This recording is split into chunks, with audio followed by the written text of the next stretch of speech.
Good evening, ladies and gentlemen, and welcome to the business meetings for the City of Prattville. We have one public hearing, and then we'll move into our regular council agenda for tonight. Madam Clerk, will you please call the roll? Councilor Newman. Councilor Jackson. Councilor Chambers. Here. Councilor Merrick. Here. Councilor Whaley. Here. Councilor Stritchett. Councilor Langley. All right, having a quorum present, I call this public hearing to order.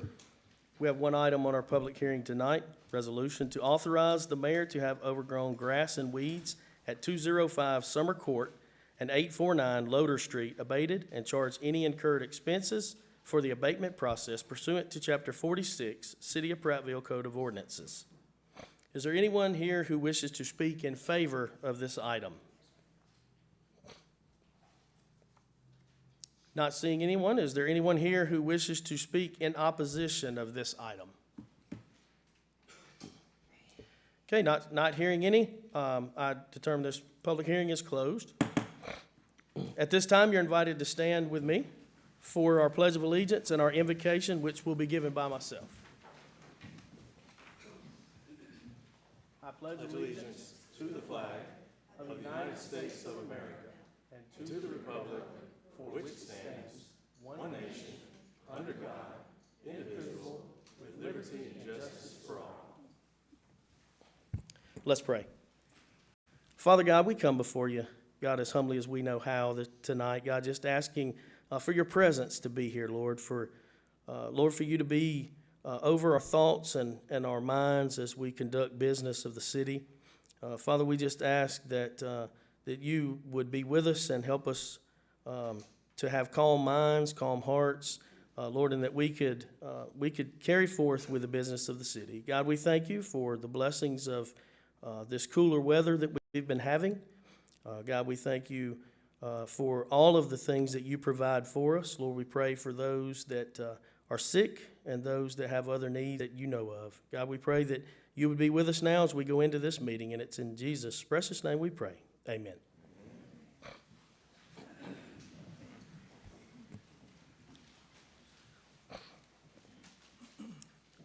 Madam Clerk, will you call the roll, please? Councilor Newman. Here. Councilor Jackson. Here. Councilor Chambers. Here. Councilor Merrick. Here. Councilor Whaley. Here. Councilor Stritchett. Councilor Langley. Having a quorum present, I call this meeting to order. The character trait of this month is generosity, letting others know by my words and actions how they have benefited my life. Approval of the minutes for the public hearing of October 21st, 2025. At this time, the chair will entertain a motion to approve these minutes. So moved. Okay, moved by Councilor Jackson. Is there a second? Second.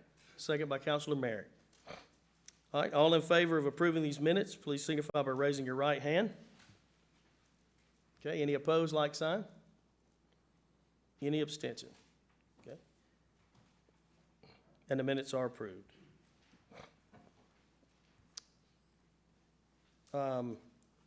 Do you want to recognize, I think I saw Commissioner Rusty Jackson in here. Are there any other elected officials that are here tonight? Okay, and also our Boy Scouts. Are they here as well? All right. All right, at this time, we will welcome any comments from persons present regarding tonight's agenda. We'll have anyone who wishes to speak on items on tonight's agenda line up in the middle aisle. You'll be called upon to print your name and address, and you'll have up to 5 minutes to address the council.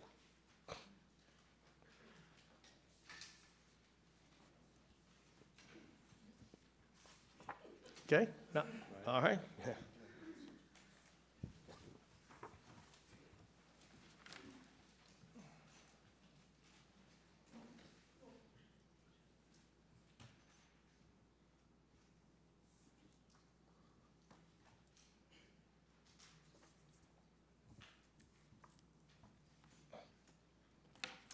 Good evening.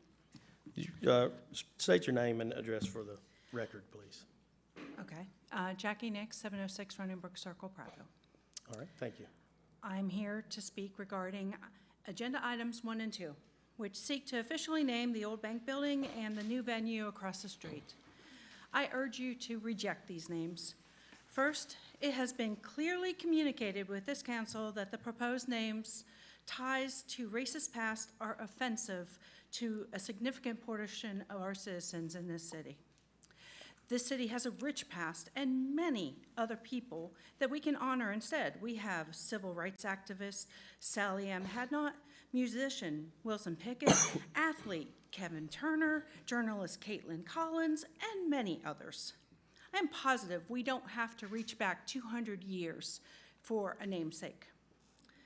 I urge you to open up the naming process to the public and watch all the creative ideas flow. Then appoint a naming committee with a set criteria for choosing a winner, and then present that to the council for a vote. The lack of transparency for how these names were originally chosen was concerning, to say the least. Second, to approve these names is to condone the gross overreach of the mayor's office. Not only did they not consult this council in the early stages, they were so bold as to order signage and hold press conferences before you approved the names. This cannot be allowed. It was not a simple misunderstanding. It was a calculated attempt to bully you into accepting the wishes. If this council wants to uphold its power as a co-equal branch of government in this city, you must not let this slide. Remove the signage. Don't let the mayor's office try to rewrite the narrative that the name is set. Rules matter, and the mayor's office is required to follow protocol just like everyone else. If you give in now, you signal to all city departments that seeking forgiveness rather than permission is perfectly acceptable. Is that really how you want to start this quadrennium? A name may seem like a little thing, but it isn't. The names of our public parks, buildings, and venues directly reflect on Prattville's public persona and its values, and especially such a visible site as these. I've heard several of you talk about improving public involvement in our local government while on the campaign trail. Now here's your chance to put your money where your mouth is. Thank you. Thank you.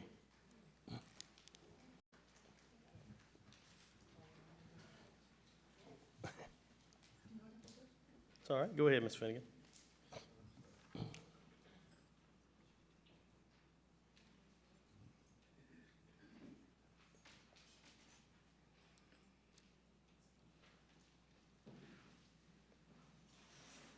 First, I'd like to thank you for going to 5 minutes. All right. I think I really appreciate that. And please, Thank you. please state your name and address for the record. I beg your pardon? Please state your name and address for the record. Oh, I'm thanking you first. Yes, John Lee Finnegan, 211 Deer Trace. Thank you. I am also going to talk on Resolution 1 and 2, and I first heard about it when a friend sent me the news blast. I had no idea what the name was going to be. And of course, I did write those of you that were on the council at the time, and I think I said, who the blank picked that name, dumb, dumb, dumb. So anyway, I've been thinking a lot about this, and I'm going to say this, and it might anger some people, but it brought to mind Trump's latest actions. His doing the Rose Garden, putting, concrete in there and taking up the Rose Garden, the destruction of the East Wing, the marbleization of the Lincoln bedroom bathroom. I don't know if you've seen it, but it's something. And I've also heard that he's doing the Kennedy Center, and I'm quite sure that's going to be renamed. But anyway, I was thinking, well, he gets away with that because his sycophants allow him to. So I went ahead and I looked up the meaning of sycophants, and it says a sycophant is a person who tries to win favor from wealthy or influential people by flattering them, also known as brown nosers, teachers' pets, or suck-ups. So anyway, I thought of that, or I also thought Trump has put fear into people, and if they say anything, they might lose their jobs. So anyway, I really think that this was an overstep by the mayor, and it should have been brought before you, and it should have been brought before the people. And it just amazes me that this, I mean, I had no idea until somebody sent me that, and I don't know how many of you were aware of it, but this is really something, it's a government building, you know, and in the venue, I mean, it boggled my mind, and I think, and I'll follow Ms. Nix, it's just such a huge overstep. It's discounting all of us. And I'm going to say this, just like Trump does. He feels he can do anything, and there'll be no repercussions. And this is how I feel about this situation. So I really think you need to not vote on this tonight, put it out to the public, have people give some ideas, you know, bring it before you, and then take a vote. In fact, I've been thinking about some ideas, and I personally think the building should be called either the Striplin Building, the Striplin Complex, or whatever, after Albert and his father. It was, in fact, we talk about it being the old bank building, and it's the Prattville Bank Building, and they had so much to do, and they did so much for this community. I was also thinking about the venue, and I'm thinking different words, and what I came up with is the plaza on Main Street, or the Main Street Plaza. And if you look it up, it kind of describes that. But anyway, please, please, don't allow this to happen. This was a humongous overstep. Thank you. Thank you, Ms. Finnegan. Mr. Lucas?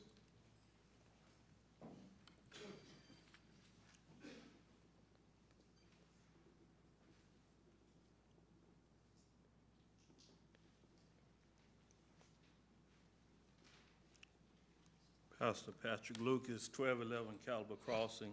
I echo what those two ladies have said.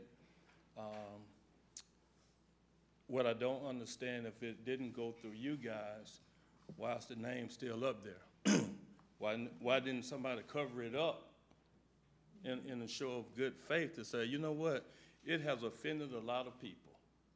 And because it offended a lot of people, we're just gonna cover it for now. But we don't. We still advertise it. We're gonna have this at the Lyric. We're gonna have this at Esther's Place. We're gonna have whatever we're gonna have. And if the citizens don't like it, as I hear some stupid folks say, move somewhere else. Why do I have to move somewhere else? Because I want an even playing field that benefits everybody. So I gotta move because I don't agree with you. And if it offends the majority of your citizens, man, somebody should have made a move and said, you know what, we need to at least cover that for now. We need to at least do that in the show of good faith. When you talk about transparency and you talk about integrity and you talk about having this so the citizens can be proud of this government body, that doesn't do it. That doesn't do it. I'm saddened because it's 2025 and we're still living like it's the 1860s. We're still giving people, we putting their names out there as a total slap in the face to the majority of your community. Some say the rebel flag is a heritage. That, however you feel is how you feel. But to me, as a black man, anytime I see that flag does not represent anything prideful for me. For me. And so I say, please wait before you vote on this. And until you decide on a name, why not cover that up? Because it looked like to me, somebody said before, it's like the cart before the horse. Everything was already up. And then you brought it here to vote on it. It's enough of these. I heard during the campaign trail, I heard yesterday, I heard this and that. We pray to God, Lord, give us the strength, give us what we need to make good decisions for the whole city. And then you guys come up here and anything that the citizens are against, you guys vote for it. So I don't know if that's already decided, but when you said we're here for our constituents, because you are our voice. You are our voice. You guys are the governing body. So if we can't come to you guys with our issues, with our problems, who can we go to? I hope it changes that this city council have dialogue. Not arguing, not fussing, just talk to us so we'll understand. And then even if we don't agree, at least you sit down and you talk to us, and when you sit down and talk to us, we may see why you went the way you went. But it's not good to just do this stuff and then shove it down folks' throat, because regardless of its intentions, you can't tell me how to feel. You can't, I can't tell you how to feel. But it's more than just me that's affected. And it's not just whites and blacks, it's whites and all. Because all of us love this city, that's why we live here. And if we don't like something, every time we don't like something, we're not gonna pick up and move. But we're gonna try to get it where things can be better for the entire city. It's beautiful. I take nothing away from it. It is beautiful. But how about just do it right so that all of us can go down there? I haven't been down there yet. I've drove by it because I refuse to be a part of something that doesn't respect me. Have a good evening. Thank you, sir.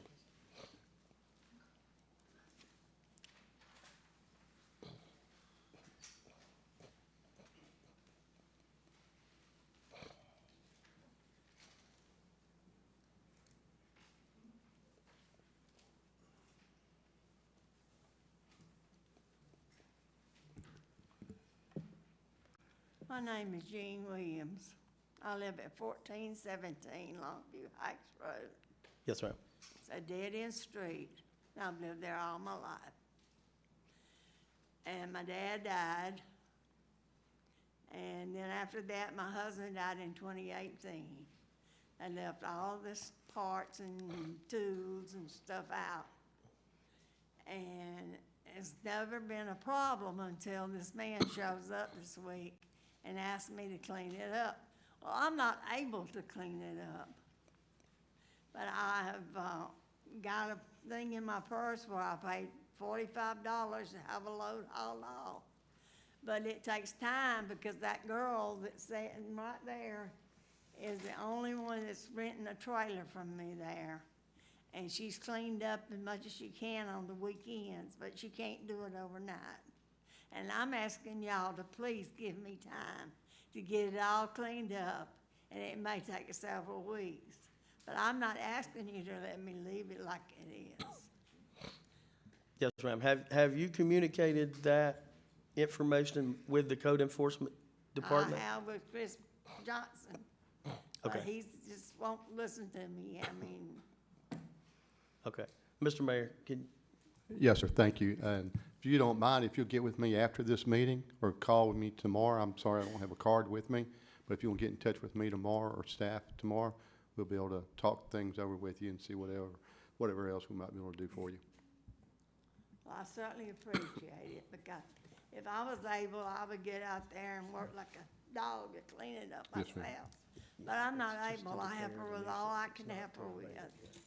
And I just want to keep the place clean, but like I say, there's nobody comes down that road except the people that live there. It's a short little street, yes, ma'am.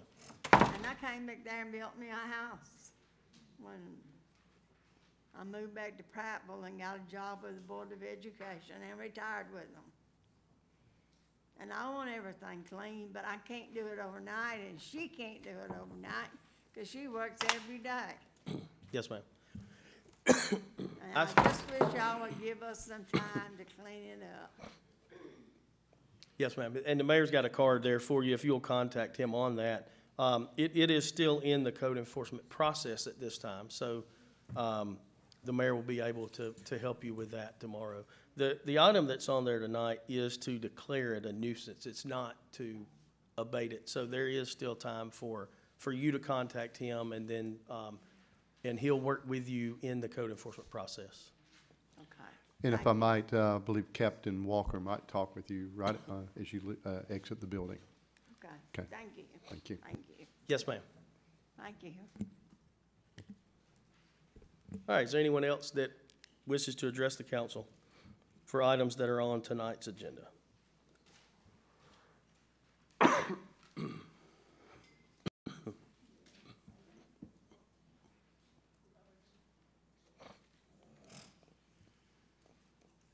Please sign in and then state your name and address for the record.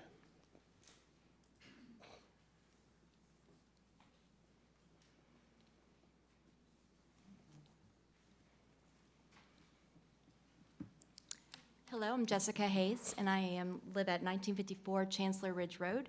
And I'm not going to take up too much of your time, but I did want to add on to the other comments about the naming of the venues. I can't add anything more that was more eloquently said by those who, talking to it's almost sitcom level of having the name of a building unveiled and then trying to get city council approval for it, and then continuing to use it. It is a sitcom type level humor to me. And we can't function like that. Even if we keep the name, which I hope we don't, we can't function like that. And I do want to add on to what Pastor Lucas was saying. He is not the only one who wants names to be more carefully selected in this town. I am raising a son that I'm trying to raise to be much more understanding, accepting, and inclusive of all people, and to break cycles and anger and rage and hate that came from our family. And the only way to do that is to be honest about what our history is. And it's also to celebrate those people that truly made an impact. And that is why I do support the idea of naming Esther's, which I, up until today, thought was a restaurant or bar or entertainment venue. I apologize. But I do think something like the Stripland office complex or the Stripland City Hall annex. And then as for the venue itself, or right beside it, I think something like Wilson Pickett Pavilion or Wilson Pickett, something named in his honor, because we have yet to focus on that. And I thank y'all for your time and consideration, and just please, let's make sure that we are keeping the control where it needs to be with y'all. Thank you, Ms. Hayes. Is there anyone else who wishes to speak on an item that's on tonight's agenda? Yes, sir. If you'll sign in and state your name and address for the record.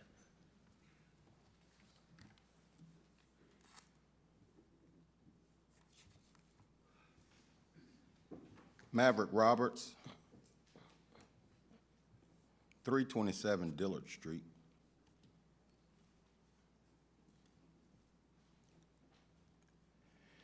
And this is quite an emotional day coming to see my neighborhood being destroyed. And I tried to reach out to the mayor and let him know that we had buried our pets throughout the years in this wooded area that was never labeled private property. So I don't know if some of y'all have pets that you buried. Sir, could you address the council, please? Yes, but it really is to the citizens of Prattville. I would really want to hear them, let them know that I'm talking to them, really. But I'll address this because this is a pattern. To speak on the Esther naming, it's no different than the way that they're going to name the new subdivision, Kingston Heights. I've tried to get ahead of that by sending them, hey, let's name an extension of College Heights or North Highland. But it falls on deaf ears. It's a repeated pattern here. We've had the North Highland Park, name a pavilion, Mary Virginia Harris. Nobody, and I am the spokesperson or president of North Highland Park Committee.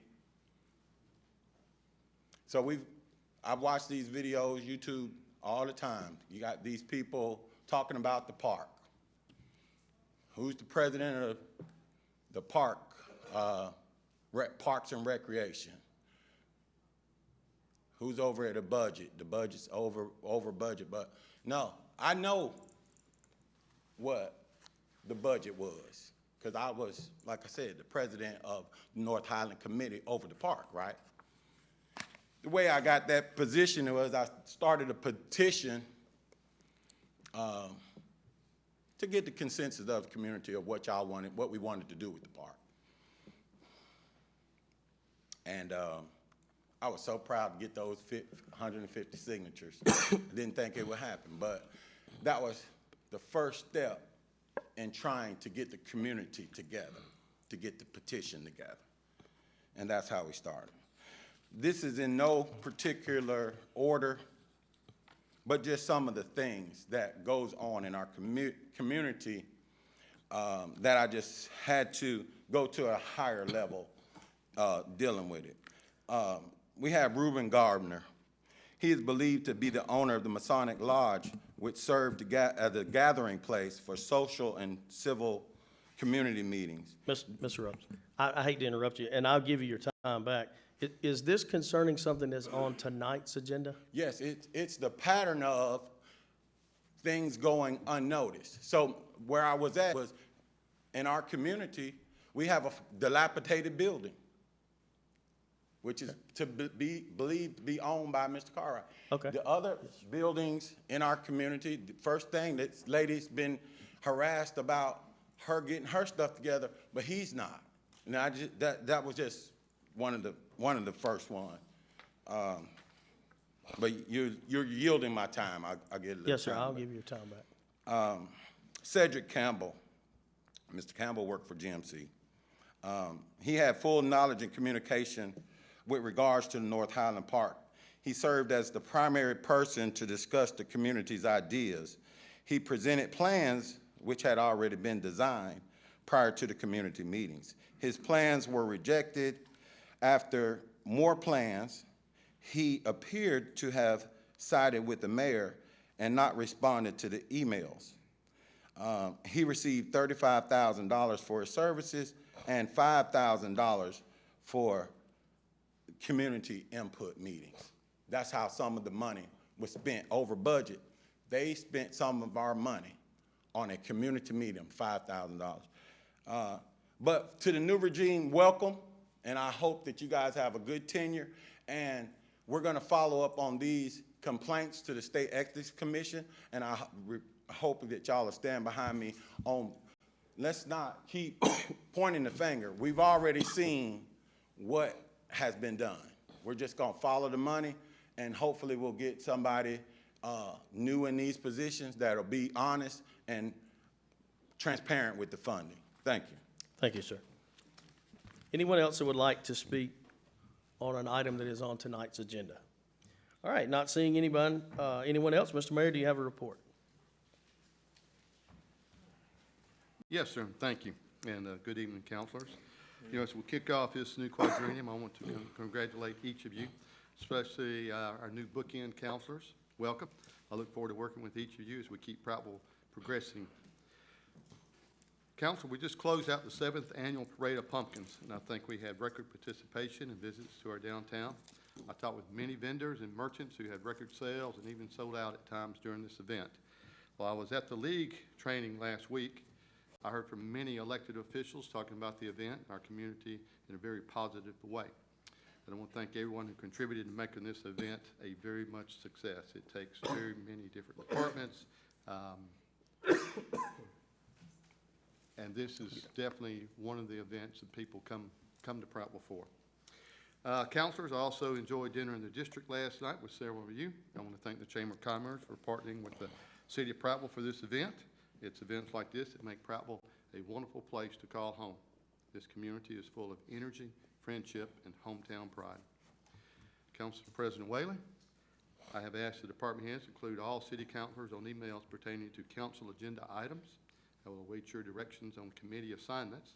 I look forward to working with all the committees once assigned. Hope this is a positive and progressive quadrennium for us all.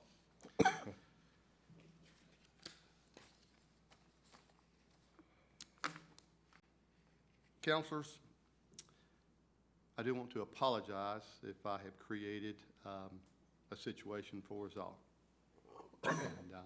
And, no ill will said about it. I think there is still some work that needs to be done, because it is, in my opinion, there's currently no clear process outlined for the naming of city buildings or facilities. However, as I have stated before, I'm willing to work with the city council to establish a clear and consistent process moving forward. That said, I do want to address the recent discussion surrounding the naming of Esther's and the Lyric. While there was never any intent to bypass procedure or exclude input, I recognize that the lack of an established process has created some confusion, and I take full responsibility for that. When this facility was under development, it was strongly referred to as the old bank building. I know Councilor Stritchett and I felt very strongly that it deserved an identity that reflected Prattville's character and history, not just a temporary label. Esther's was chosen to honor Esther Pratt, the wife of our city's founder, Daniel Pratt, whose family's legacy continues to shape who we are as a community. Similarly, the lyric revives the historical name long associated with the arts in our city, a nod to our past and a promise to invest in cultural spaces that serve all residents today. These names were selected not to rewrite history, but to preserve and celebrate it. And I'll have to say that the many folks that have come through Prattville last couple of weeks, I've seen them of all ages and all colors, and it's been enjoyed by so many of various individuals and families. But I believe we must also remember that there was a period in America, including here in the South, defined by segregation and division. While we cannot and should not erase or forget that past, we also cannot allow it to hinder the progress and unity of our future. Our responsibility today is to ensure Prattville remains a place where every citizen feels valued, welcomed, and proud to call this community home. That means acknowledging our history honestly, learning from it, and continue to move forward together. As we improve our policies and procedures, I remain committed to transparency, collaboration, and respect both our heritage and our shaped future. Prattville's story is one of growth, resilience, and partnership, and our mission remains the same, to make Prattville better, one project at a time and one partnership at a time. And again, I did not mean to create undue issues.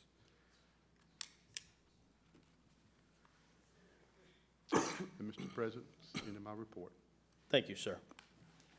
At this time, we'll move into reports from council and special committees, which we have had none. Oh, I'm sorry. Do you have anybody have any questions for the mayor? Yes, sir. I just wanted to see if you could give me an update. I know we were talking and requested live streamings of these meetings. Can you give me an update or us an update on where we stand on getting that started, please? Yes, sir. Thank you for bringing that up. I have been working with our IT director and everything, and they've had a few little difficulties, but my understanding they're going to be probably finishing that up tomorrow. And so by the time the next council meeting comes around, it should be live streamed. Now, might be some more input from the council on exactly what venue, because I think everybody here knows I'm probably a little more analog than digital. And so what venue that will be actually projected to and how all that works, I'll make certain I have a good report for you at the next council meeting. Any other questions for the mayor? I have a question. Yes, ma'am. I sent an email last week requesting again for the 5th time the pay study from 2018, and so I wanted to check and see where we are with that. I don't believe I received that email. Did you send it to Mayor? I did. Mayor at? Okay. No, I sent it to bill.gillespie@prattville.gov. Okay. Well, if you don't mind, get with our HR director. I think she'd set up a meeting with you on that. Yeah, because I met with she's- her a couple of Okay. weeks ago after the council meeting a month ago. You and Andrew had sent me to her, and then so I went and met with Lisa, and she said she was waiting on legal. So I'm meeting with everyone that you guys are instructing me to meet with, but I'm just keep getting the next person. I have not found anyone yet who can truly help me to receive the full pay study from the 2018 Condrey and Associates. Well, I'd recommend you continue to stay in touch with HR director. So when Ms. Thrash instructs me to talk with you again, because we're waiting on legal, in my opinion, Ms. Thrash has nothing to do with legal. Ms. Thrash is human resources. And she did point over and show me, and actually she held it up and said, I've got it for you. I've got it for all of you. I'm just waiting on legal. Okay, well, I'm sorry, I'm not the city attorney. Okay, so when the city attorney instructs me that he is going to speak with the mayor, what do I do with that? I'll be glad to talk with you then. Okay. We'll talk this week. I'll call you, and maybe a couple of our council members would be interested in that as well. Please send an email to mayor@prattvilleal.gov. Well, now, I'm sorry, but when Wade and I met with you, you instructed that to send emails to bill.gillespie because you were the only one that received that particular email. Well, I did, mayor email address is the best one. I explained that, and I told you that if you only want it to come to me, then that is the email. If I what? I'm sorry. If it goes to mayor@, then it comes to my staff Your and staff, myself. right. If you only want it to come to me, then to go through that I did want last it to one. come to you Well, because it needs to go through the you proper were the protocol there. executive.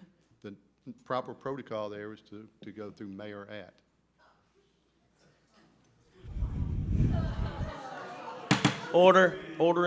Order from the comment, no comments from the I crowd. explained to you in the meeting. Yes, sir, I will send that this week. Okay. Thank you. Thank you. Any other questions for the mayor?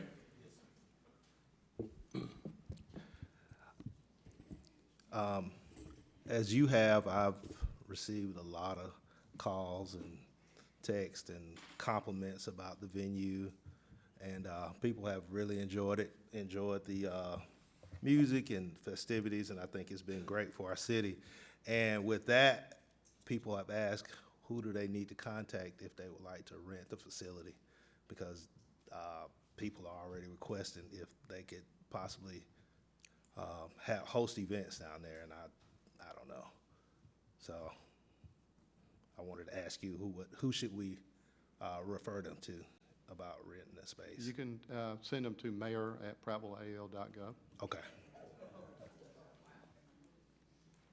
All right, any other questions for the mayor? All right, thank you, you. Mr. Mayor. Not hearing any. At this time, we'll move into reports from council and special committees, which we have not released yet, but hope to, hopefully tomorrow. Had a lot of conversations about committees today, and I believe that we will have them finalized by tomorrow. But with that being said, Councilor Newman, any report from a committee? No. Councilor Jackson? No. Councilor Chambers? No, sir. Councilor Merrick? No, sir. Councilor Stritchett? Councilor Langley? And I have none. All right, tonight we have the opportunity to create a consent agenda. Items that can be considered on this consent agenda are as follows. Resolution number 1, to authorize the mayor to have overgrown grass and weeds at 205 Summer Court and 849 Loader Street abated and charge any incurred expenses for the abatement process pursuant to Chapter 46, City of Prattville Code of Ordinances. Resolution number 2, to authorize the city attorney to affix the cost for removal of garbage and rubbish at 434 Water Street. Resolution number 3, to authorize the city attorney to affix the cost for removal of garbage and rubbish at 135 Warwick Drive. Resolution number 4, to authorize the city attorney to affix the cost for the removal of garbage and rubbish at 1259 Cooper Avenue. Resolution number 5, to authorize the city attorney to affix the cost for the removal of garbage and rubbish at 1142 East Main Street, AKA 1157 Falk Avenue. Resolution number 6, to set a public hearing to declare the abundance of overgrown grass and weeds at 356 Booth Lane, 809 Dozier Avenue, and 221 Lee Drive to be unsafe and a public nuisance and order their abatement pursuant to Chapter 46 of the City of Prattville Code of Ordinances. Resolution number 7, to declare the stagnant water at 200 High Point Ridge a public nuisance and authorize the mayor to abate and charge any incurred expenses pursuant to Chapter 46, City of Prattville Code of Ordinances. Resolution number 8, to declare the garbage and rubbish at 1003 Lawrence Street, Reynolds Mill Road, a public nuisance and authorize the mayor to abate and charge any incurred expenses pursuant to Chapter 46, City of Prattville Code of Ordinances.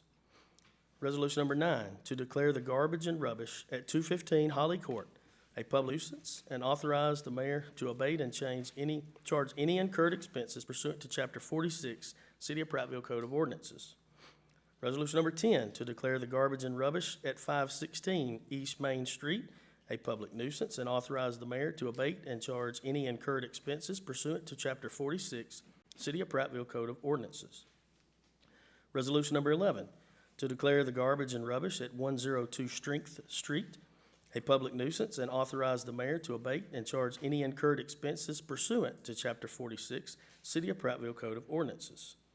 Resolution number 12, to declare the garbage and rubbish at 1341 Brandy Lane a public nuisance and authorize the mayor to abate and charge any incurred expenses pursuant to Chapter 46, City of Prattville Code of Ordinances. Resolution number 13, to declare the garbage and rubbish at 1330 Brandy Lane a public nuisance and authorize the mayor to abate and charge any incurred expenses pursuant to Chapter 46, City of Prattville Code of Ordinances.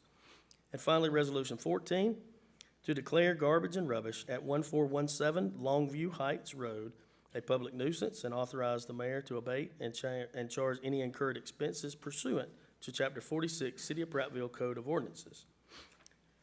Do I have a motion to create a consent agenda? So moved by Counselor Jackson. Do we have a second? Second. Second by Counselor, sorry, Chambers. Too much talking, I apologize. Second by Counselor Chambers. All right, all in favor of creating a consent agenda, please signify by raising your right hand. All opposed, like sign.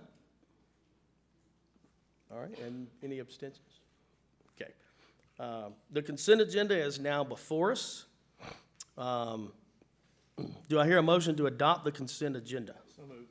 So moved by Councilor Merritt. Do we have a second? Second. Second by Councilor Jackson. All right. Is there any discussion on the consent agenda? All right, hearing none. All in favor of adopting the consent agenda, please raise your right hand. All opposed, like sign. Any abstention? All right, and the consent agenda is adopted. Now we will move into our regular agenda. Excuse me, I apologize. Resolution number 1 is to name the property at 124 West Main Street, Esters. Resolution was introduced at the October 7th, 2025 City Council meeting and was held until tonight. This resolution is now properly before us. Is there any discussion? Councilor Newman.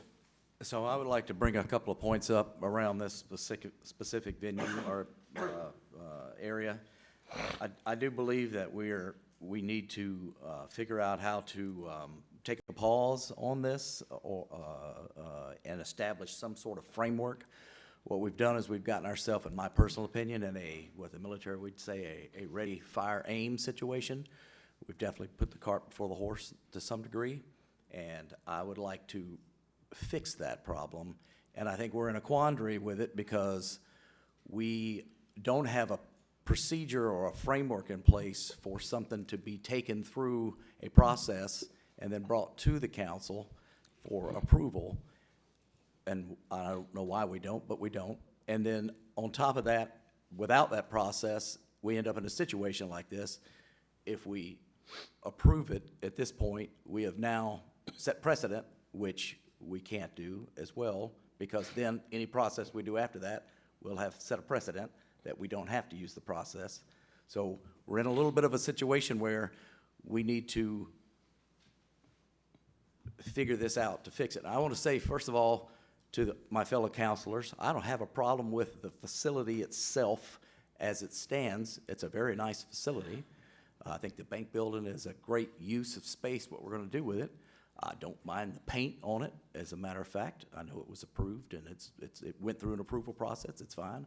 No issue with it. I don't have an issue personally with the names in this case. I don't have a problem with the Pratt name or the Tickner name, or the Lyric name per se.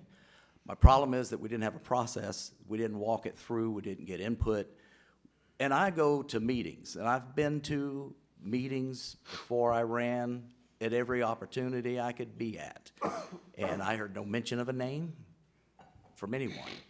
And it's really hard in this town, probably, unless you're under an NDA, to keep something quiet. So I'm not sure why I didn't hear the name, but I did not. So what I would like to do is to vote this down and start the process the proper way after we've established a framework. That would be what I would like to have done. I know that probably doesn't necessarily sit right with some individuals, but as a legislative body, if we don't take a stand on something now, like has been brought before us, the process wasn't there, the name was given and announced before it was even brought to the council, and, you know, I don't want to be involved in an approval of something that I don't think has been vetted properly or even technically maybe legally done the right way. So I'm not opposed to the venue. I've got questions about it. We can talk about those later. And I think it's a nice venue. And again, the names aren't as big a deal for me personally as they are some, and I understand the reasons. But the lack of a process and to validate that lack of a process sets a bad precedent. And I think we're at a pivotal point for the legislative body to decide if they want to make a stand and stand for something or not. And I know, like I said, that may not resonate well with all of you, but you know, I didn't run to do anything except the right thing. So I'm hoping that we can level set as a group, do the right thing in this case, set a standard and a precedent that we can stand behind. That's my 2 cents for what it's worth from me. Thank you, sir. All right. Any other comments? Discussion? Councilor Jackson, do you have discussion? None? No other comments or discussion? All right. Hearing none, then we will vote on it. All in favor of adopting this resolution, please raise your right hand.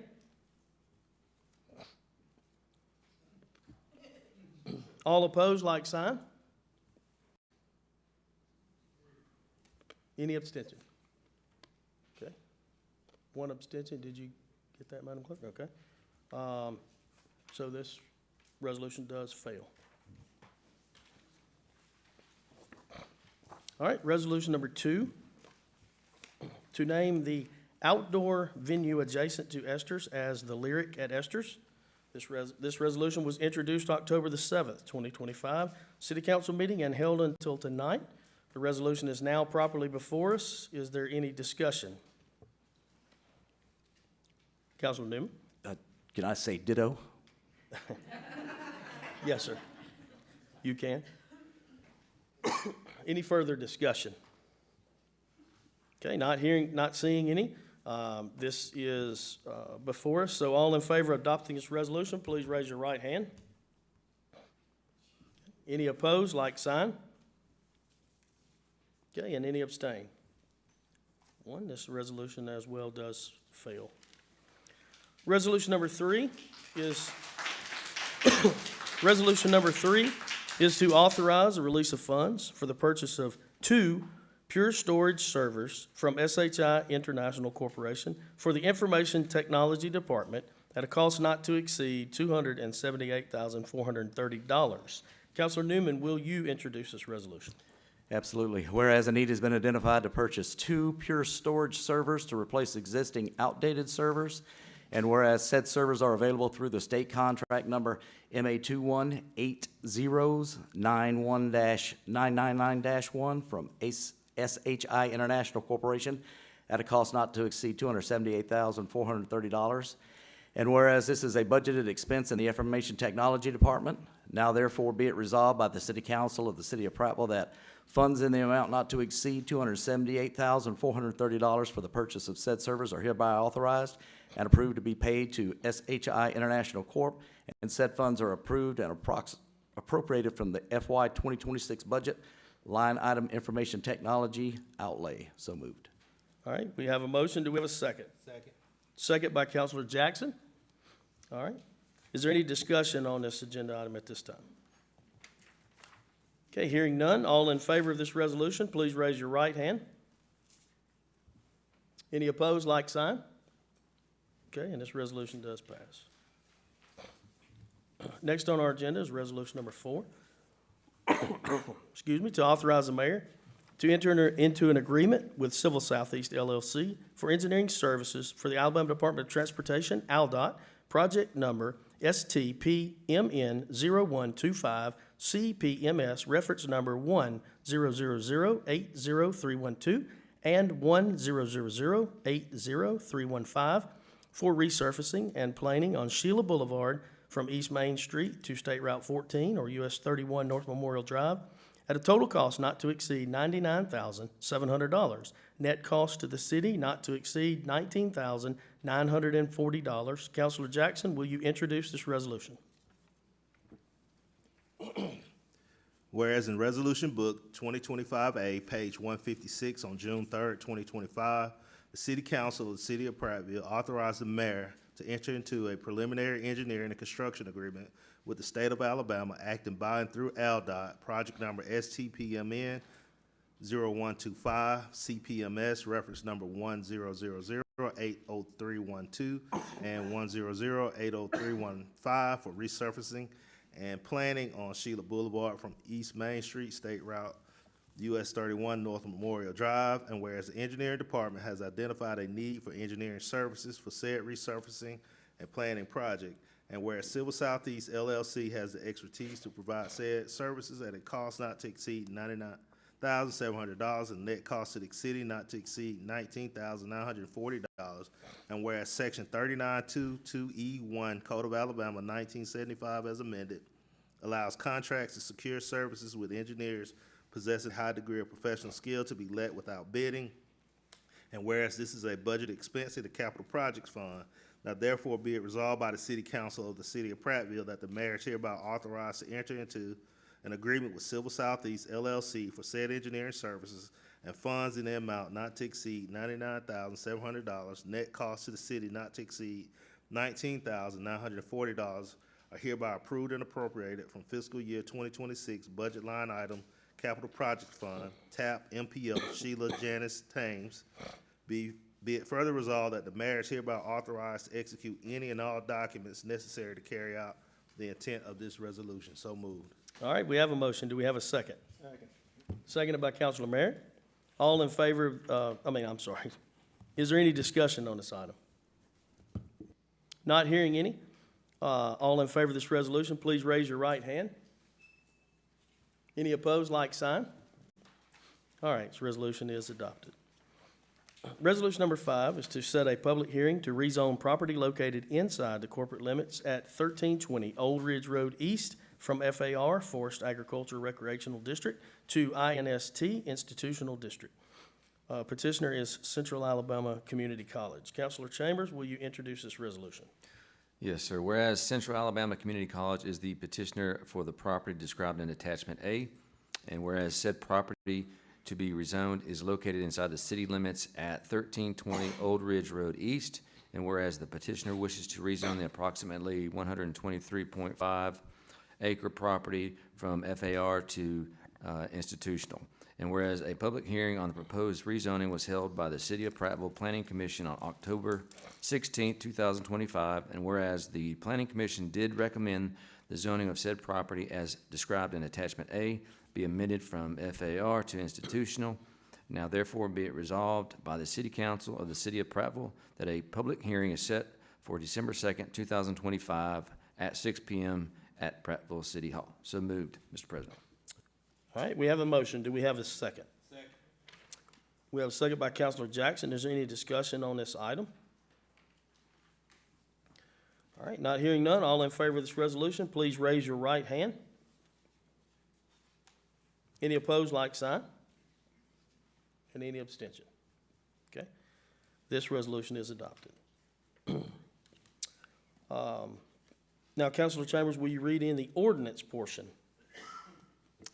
Yes, sir. Be it ordained by the City Council of the City of Prattville, Alabama, as follows, that the zoning ordinance of the City of Prattville, Alabama, and the zoning map are hereby amended to reclassify the property described in Attachment A from FAR to institutional, and that this proposed ordinance and a synopsis were advertised for 2 weeks in the Montgomery Advertiser, a newspaper of general circulation within the corporate limits of the City of Prattville, and that the City Council, at its public hearing on December 2nd, 2025, at 6 p.m., considered said proposed ordinance, and that at such time and place, all persons who desired had an opportunity to be heard in favor or in the opposition of such ordinance. All other items and provisions of the zoning ordinance not herein specifically amended shall remain in full force and effect. The amendments herein contained were considered and recommended by the City of Prattville Planning Commission on October 16, 2025. This ordinance shall become effective upon its passage and execution as provided by law. So moved. All right, we have a motion. Do we have a second? Seconded by Councilor Jackson. As a point of order, this item will be held until after the public hearing on December the 2nd, 2025. Next item on the agenda is resolution number 6, to authorize the demolition and removal of the dilapidated residential structure located at 103 7th Street and award a contract to 82 Auto Parts and Record Service LLC at a cost not to exceed $10,300. Councilor Merrick, will you introduce this resolution? Yes, sir.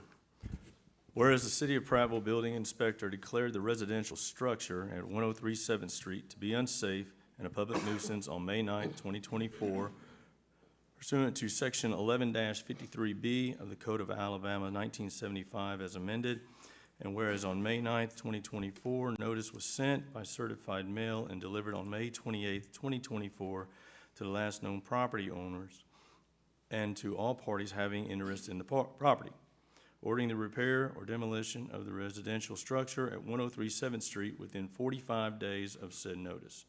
And whereas in Resolution Book 2024-A, page 170, on July 16, 2024, the City Council of the City of Prattville declared the residential structure located at 103 7th Street continued to be unsafe and a public nuisance that must be repaired or demolished, and whereas no repairs have been made or permits obtained for the dilapidated structure located on 103 7th Street by the expiration of the notice, and the structure remains unsafe and a public nuisance.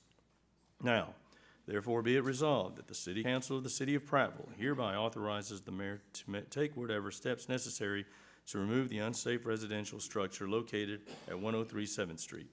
Be it further resolved that a contract in an amount not to exceed $10,300 is awarded to 82 Auto Parts and Record Service LLC for demolition and removal of said residential structure located at 103 7th Street, and said funds are hereby approved and appropriated from fiscal year 2026 budget line item Police Dilapidated House Demolition.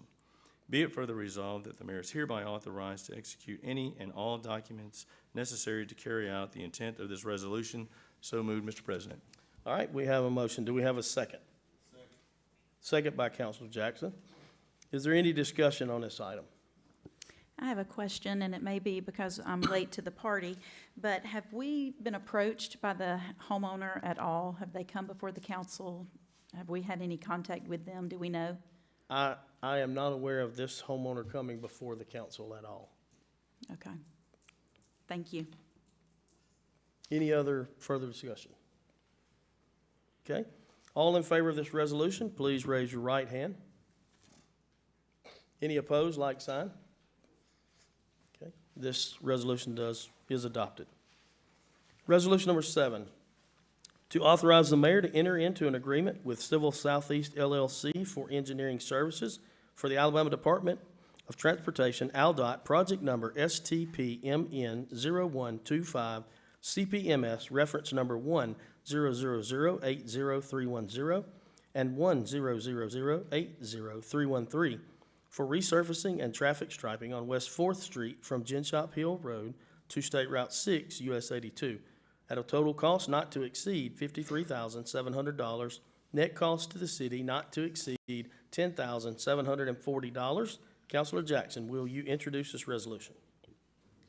Whereas in Resolution Book 2025A, page 158, on June 3rd, 2025, the City Council of the City of Prattville authorized the mayor to enter into a preliminary engineering and construction agreement with the state of Alabama, acting by and through ALDOT, project number STPMN 0125, CPMS, reference number 1000-80310 and 1000-80313 for resurfacing and traffic striping on West 4th Street from Gin-Shop Hill Road to State Route 6, US 82.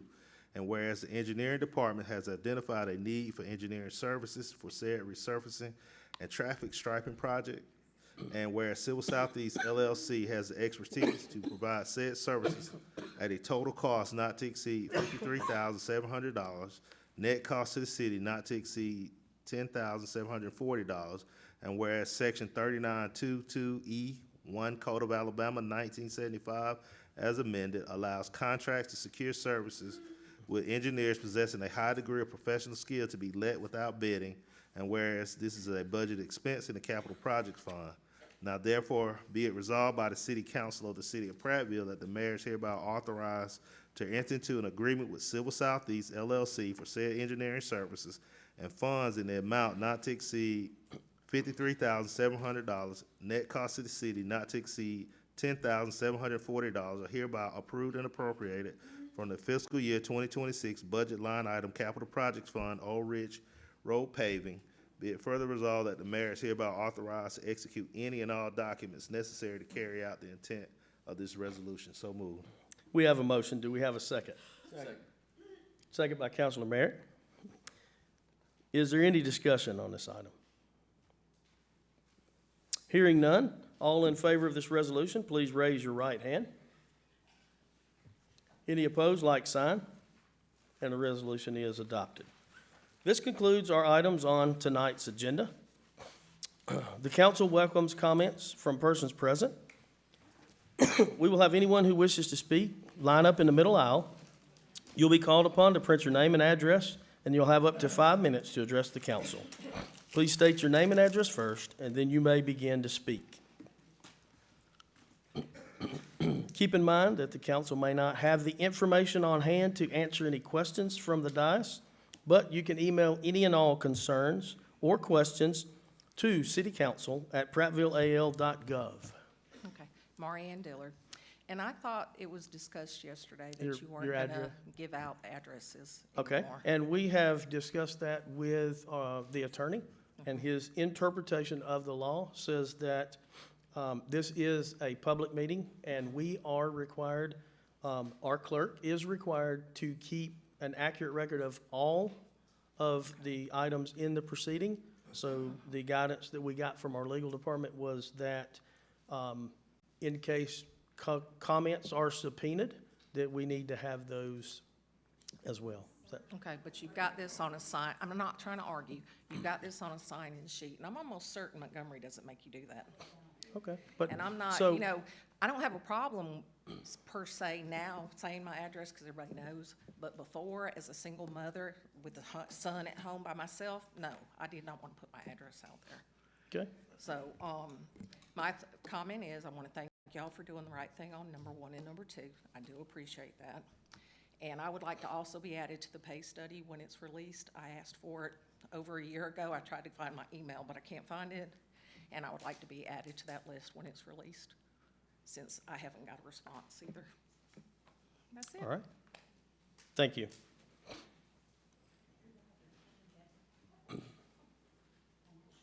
Yes, ma'am.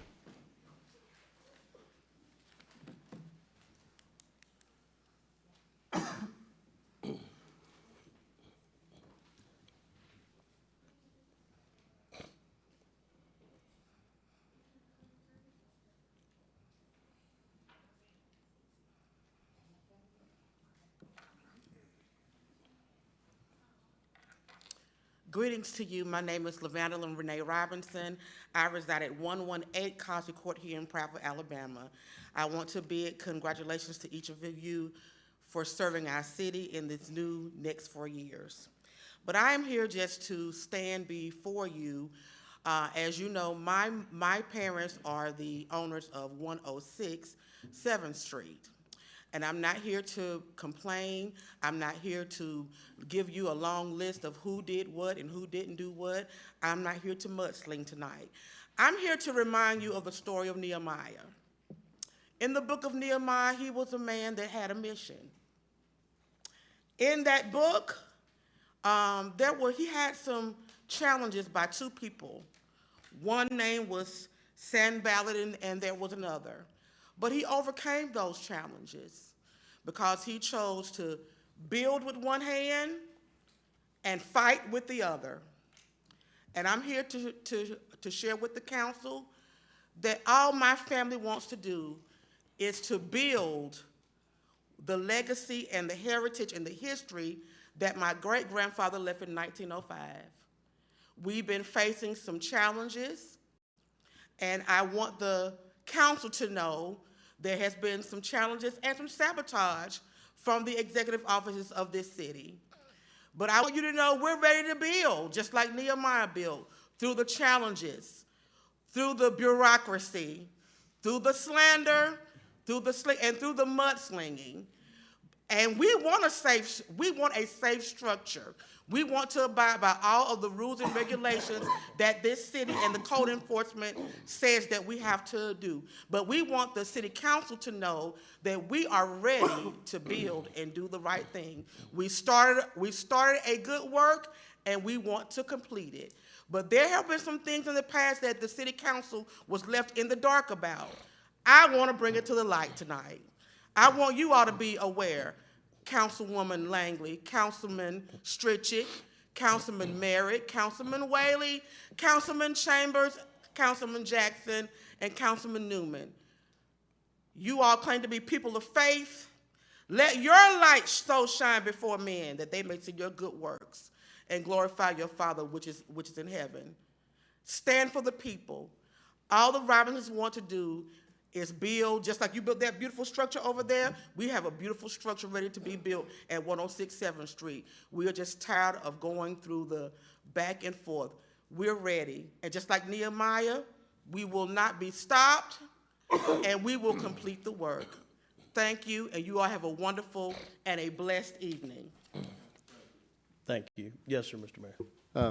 Ms. Robinson? Yes, If sir. I might, you mentioned about some sabotage by the executive branch. Can Yes. you enlighten me on what Sure, sabotage is? I'd be happy to.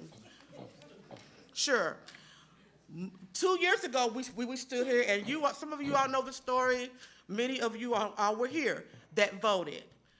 When my mother decided to start the rebuilding process, there have been some things, not necessarily you, Mayor, but there was a call made that concerning the dumpster that was left in that yard for almost over a year. Now, who calls the dumpster place to say have it removed? It was not my mother nor my father. We have a legal agreement, and I know the lovely city attorney stood here some months back, and he read a long laundry list of what we didn't do and what our lawyer didn't do. We have chosen to try to comply and do the right thing, but we keep getting a lot of pushback. But Ms. on some Robinson, things. what sabotage, can you explain to me exactly Yes, what because now, sabotage? even more so on the third thing, now that we started building, councilmen and councilwoman, we have received another letter, a red letter to say cease and assist with the building. We thought we had an understanding and an agreement that now we have stopped building. So we don't understand, we thought we had reasoned together and we had came to an agreement. Well, there was an agreement signed, but you have not been, and how much of this can I continue to talk about? Anyway, they have not adhered to the agreement. But again, I don't believe this is called Okay. sabotage. Well, what we feel as if it was, and my apologies, because if you can stand here and apologize to the whole city, I surely can stand here and apologize to you, but it felt like it. Because we know the power that you have, Mayor Gillespie. All we want to do is build. And please, just, we want to abide by everything that we have agreed to legally And respectfully, we understand the regard and the respect that you have for all of the buildings that you have put up in this city. We want to build one too. That's all we And want to do. I wish you well, and I'll be Thank glad to you. help you out Thank any you. way that I possibly can. I'm glad to hear that. Thank you. And if you ever need me, I have a small tractor. I'll be glad to help you out any way I possibly can. But again, too, when it comes to building codes, Yes, that is we are that well is- aware of that, but I want okay. the council to be made aware, because in the past, you all had not been made aware of things that had been going on concerning this particular situation. And we were sitting quietly, waiting, but we wanted to bring it to the light tonight. Okay, thank Because you. we too wanted to make sure it's a safe structure. All right, thank you, Ms. Robinson. Feel free to address this council on updates on the project at any point. Absolutely. Thank you. Who's next?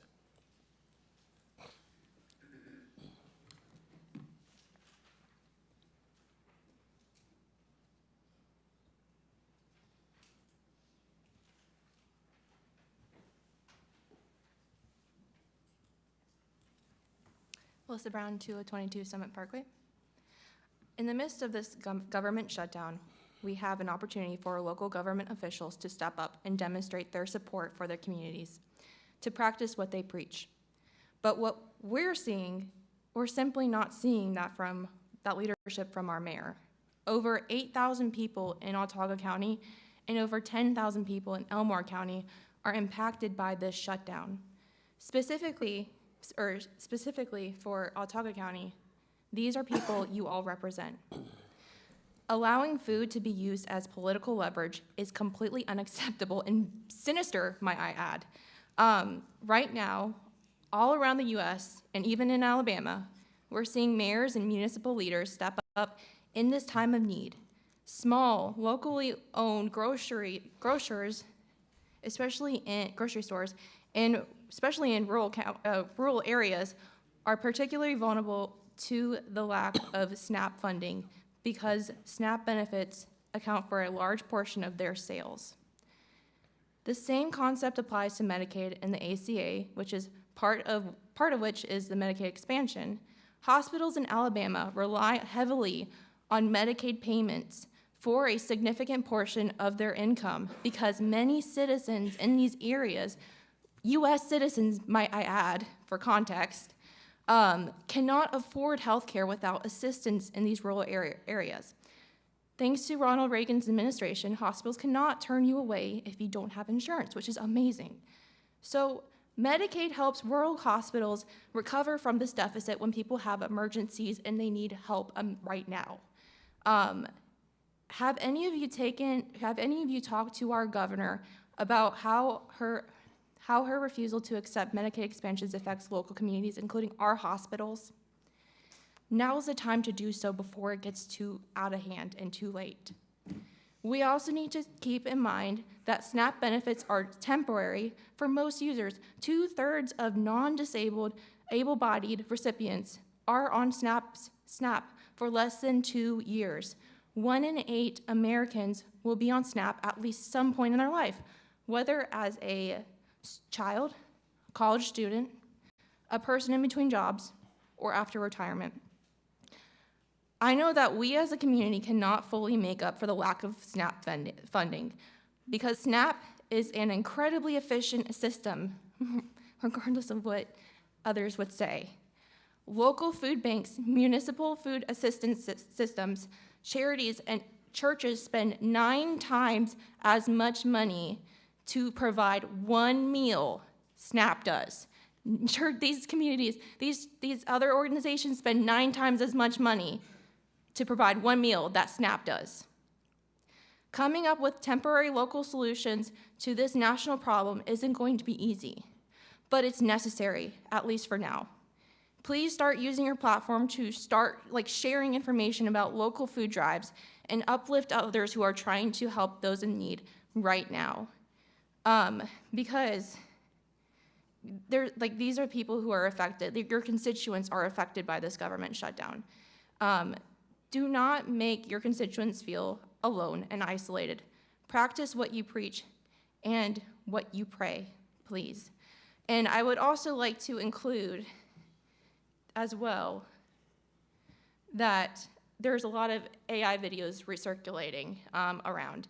And I've seen several people, not specifically this council, but I've seen several people like them and share them. And I would like to raise awareness to have more media literacy. If it looks fuzzy, if there's children blending in the background, if there's no shadows, if they don't move their shoulders, if they have no movement in their eye, probably an AI video, probably don't trust it, and just keep moving along. Because I've seen some comments around some horrible stereotypes of people because it's AI and they think it's real, and it's not. And if you have to make AI, you know. I'm not gonna go down that road, but just please be more mindful and just try to be, everyone here, not just the council or the mayor, just be more cautious about how we're using AI, including ChatGPT, which has a confirmation bias. So if you are like, hey, I think I'm being followed, when you're the only person in the room, it's gonna be like, hey, you may not be, but you could probably be, and you should take these steps to make sure that you're not being followed. So just be more mindful of how we use these things, because it's very useful, but it can also be very detrimental to your constituents and you as in your mental health. So thank you. Thank you.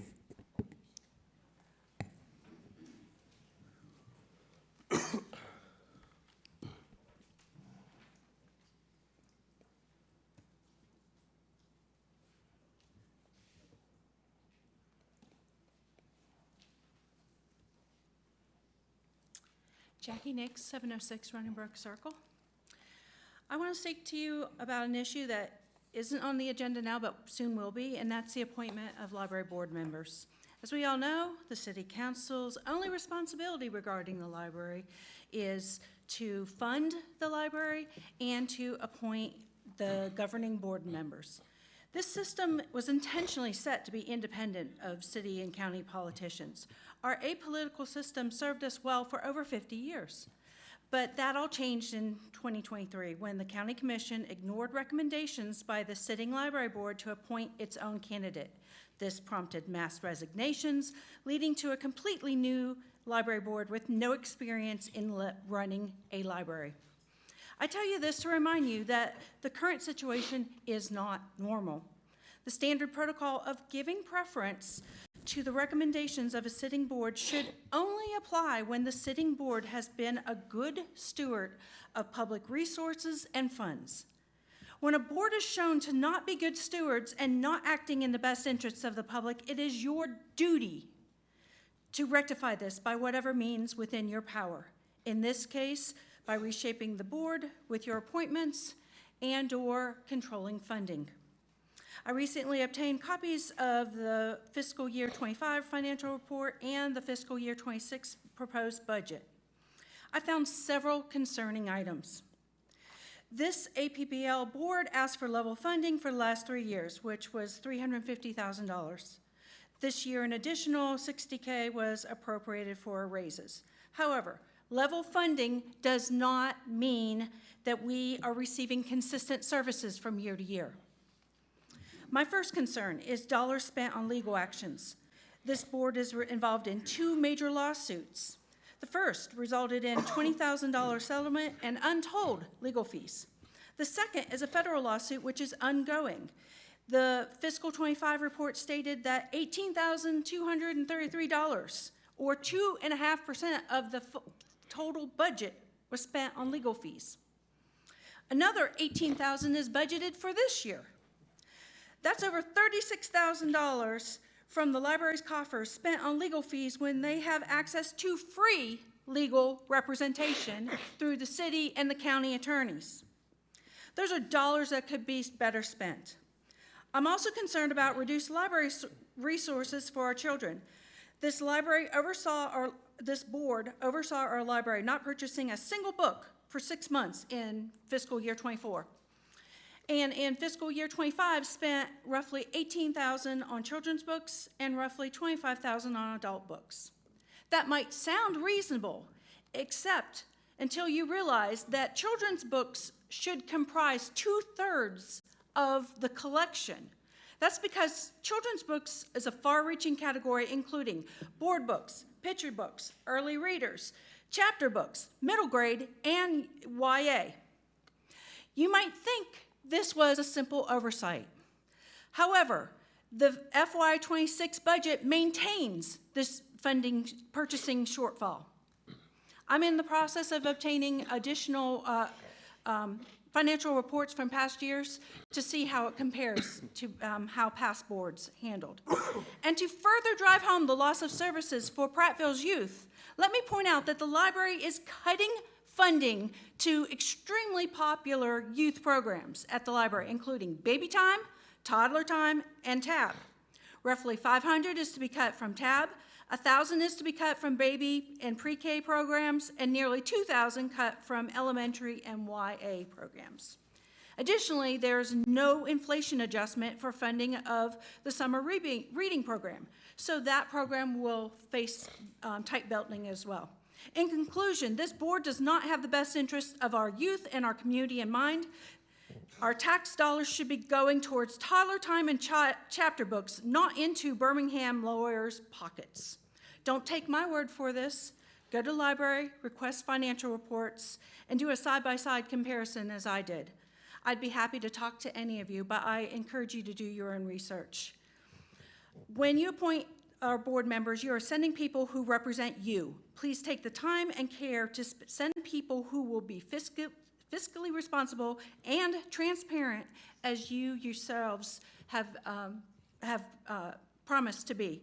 Our children are counting on you. Thank you. Thank you. Yes, ma'am.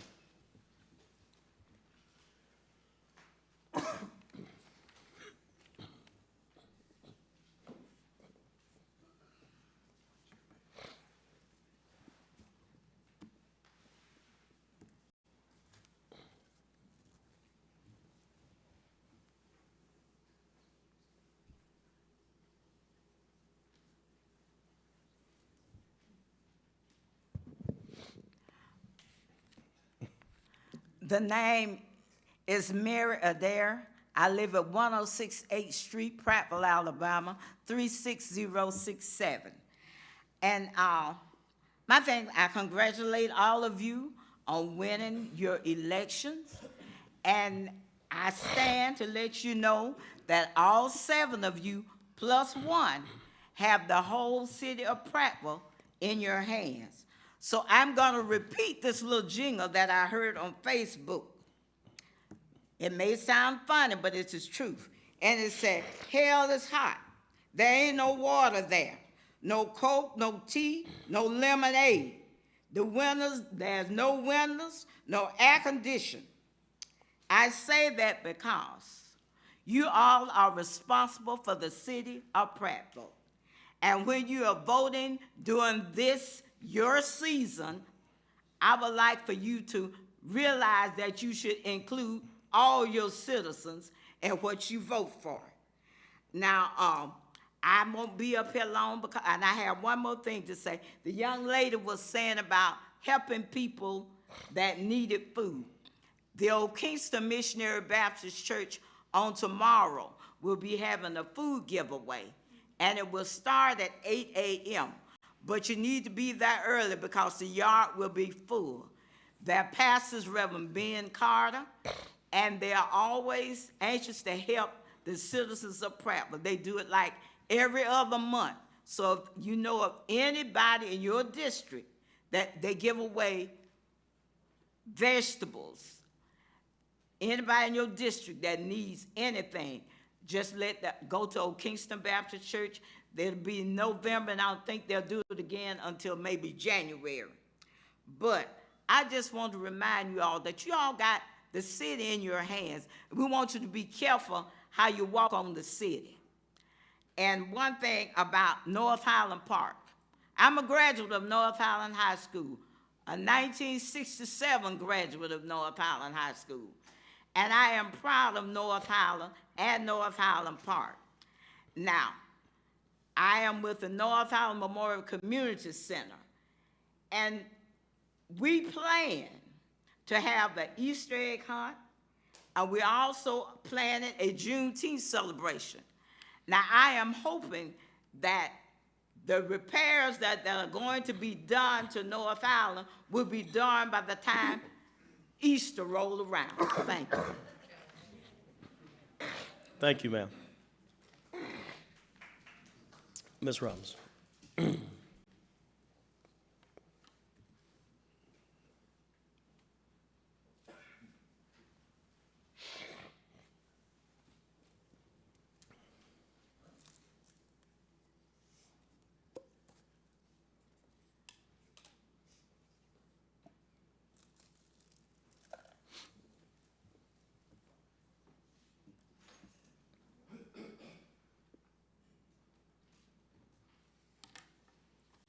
Good evening, council. Good evening. Deborah Taylor Robinson, 118 Cosby Court in the city of Prattville. Congratulations to everybody up there.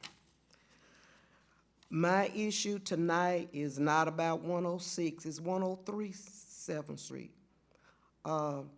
Ms. Langley, thank you. You have a servant's heart.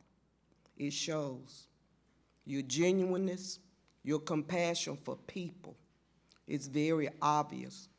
When we become more Christ-like and have sympathy for people, now this address 106 7th Street, I don't know the name of the people who own that, but I have received a phone call from my neighbors across the street from me. I don't know that particular address, but I'm telling you, it's 3 sisters that own that property adjacent across the street from me at 106.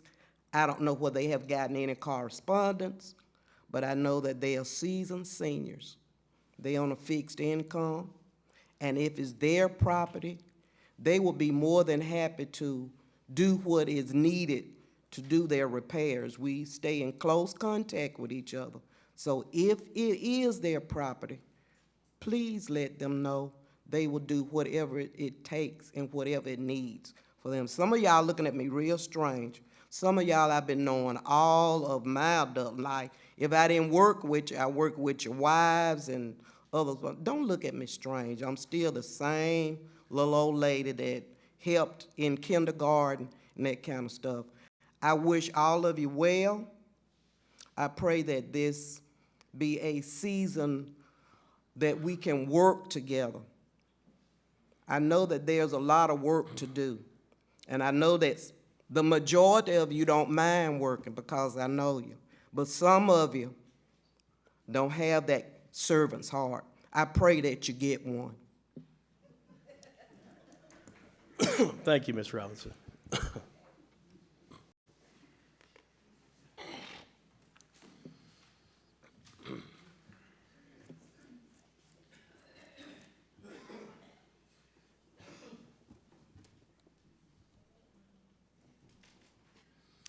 Shane Caston, 410 Hallmark Drive. Congratulations to everybody up here. We're talking about paving roads. I live on Hallmark in between New Moon and Water Street. Water Street, right before the Section 8 house, it's like it's been repatched and repatched and repatched. Now it's starting to get a little bit of a divot in it. Where's the repaving on that? I would urge you to contact the mayor's office tomorrow. He can have the city engineer show you where it is on the list of grading. I understand that. Also, New Moon has got a little bit of a divot too. Why are we not repaving that one? You know, the more you keep going down Water Street, the more that road keeps tearing up, the more vehicles that are gonna get torn up. And the right person will bring that bill to y'all and make y'all have to pay for it because that road is like, it's going unnoticed. And it's a heavy traffic area for the stadium, a real heavy traffic area. Mr. Jackson, it's in your territory, sir. All I want y'all to do is, as a concerned citizen, is fix the road, please. Especially New Moon and Hallmark, or Water Street. Thank you. Thank you. Anyone else that would like to address the council? Yes, ma'am.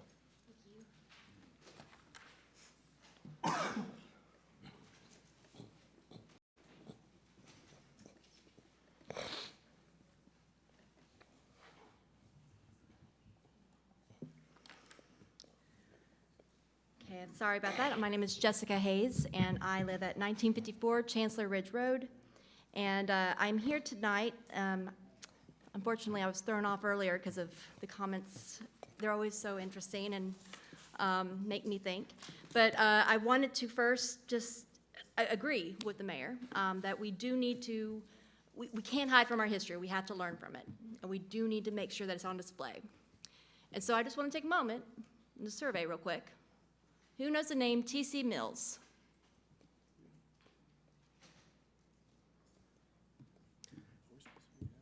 I mean, Okay. He was the KKK leader who ran for mayor in 1960 here in Prattville, who was a major leader and well-respected in this town. We have other names. We all know them, or we should know them. Charles Raspberry's one. Carmichael Stokely, who came here. And that's just scratching the top of the iceberg. That's not what I'm here to talk about tonight, but we do need to learn from our history. And maybe we've been hiding the wrong names from history. But what I am here to talk about tonight is actually as a librarian. I have been a librarian for over 15 years. Can't believe that. But I have been reviewing the library's financial statements. I am very concerned as a professional. This is a very problematic budget, and what has been done financially has a lot of red flags going on. Last year, the library ended with a $64,000 surplus.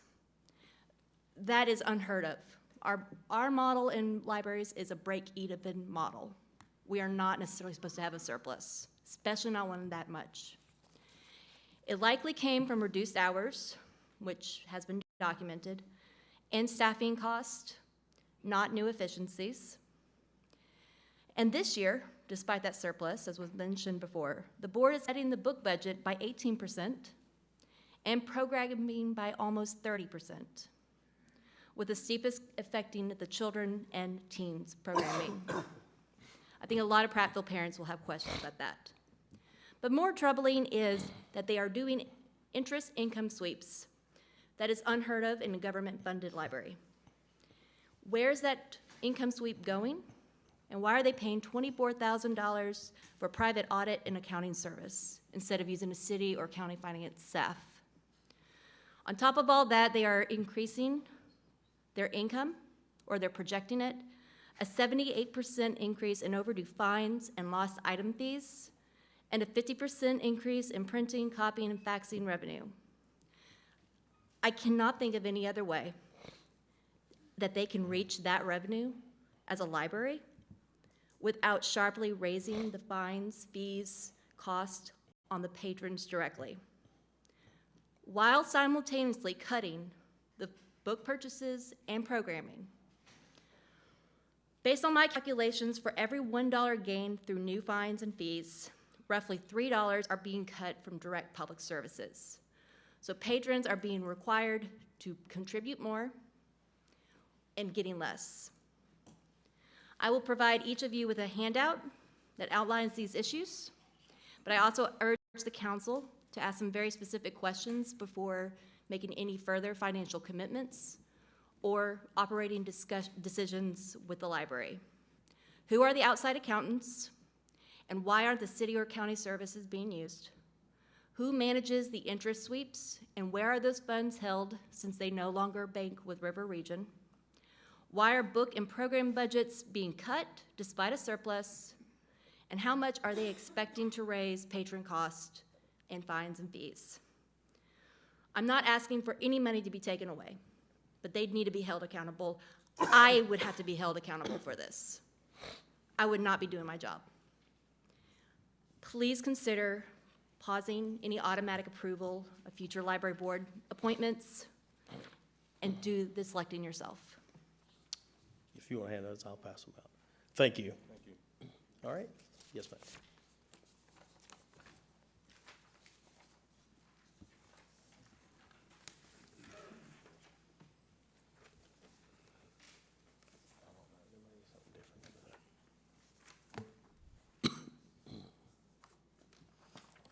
Hey there, I'm Meredith Muir. I live at 1105 Doremus Court.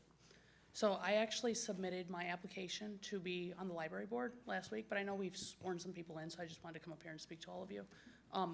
I don't know who's on the current approved list or recommended list or anything like that, but I just want to let you know my qualifications. Currently, I serve as the financial director. I'm very familiar with budgeting, profit and loss, scheduling, management, logistics, volunteer coordination. So I believe I could bring those strengths to the library board.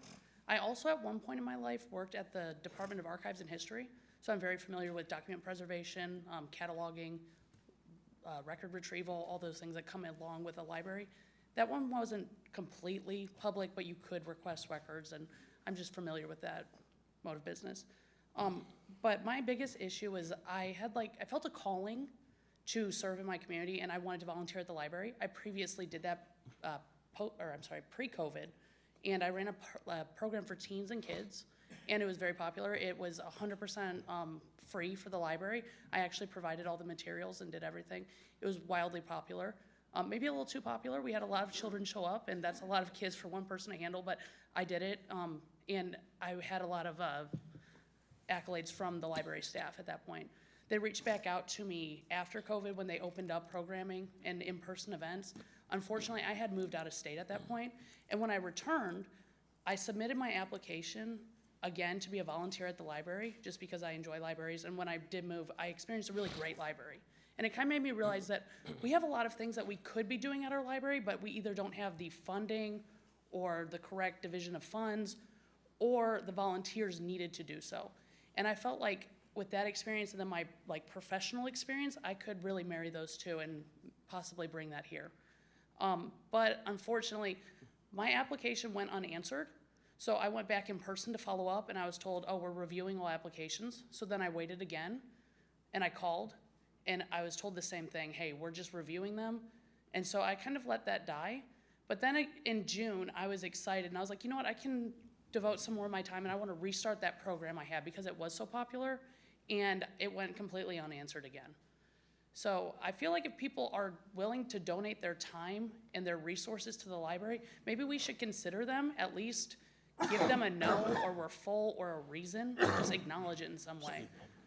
I am very excited to work with other people and possibly, find ways to come across this bridge, because I really think it might be a staffing issue. And if you don't have enough volunteers, then, it sounds counterproductive to not acknowledge any volunteers, but there just might not be someone going through those applications, and I would be a proactive board member. And I know that I would be walking in kind of a difficult time with the legal problems that it faces, but I'm willing to rise to that occasion. That's it. Thank you. Thank you. Thank you for your willingness to volunteer to be on a board. Thank you. Yes, sir.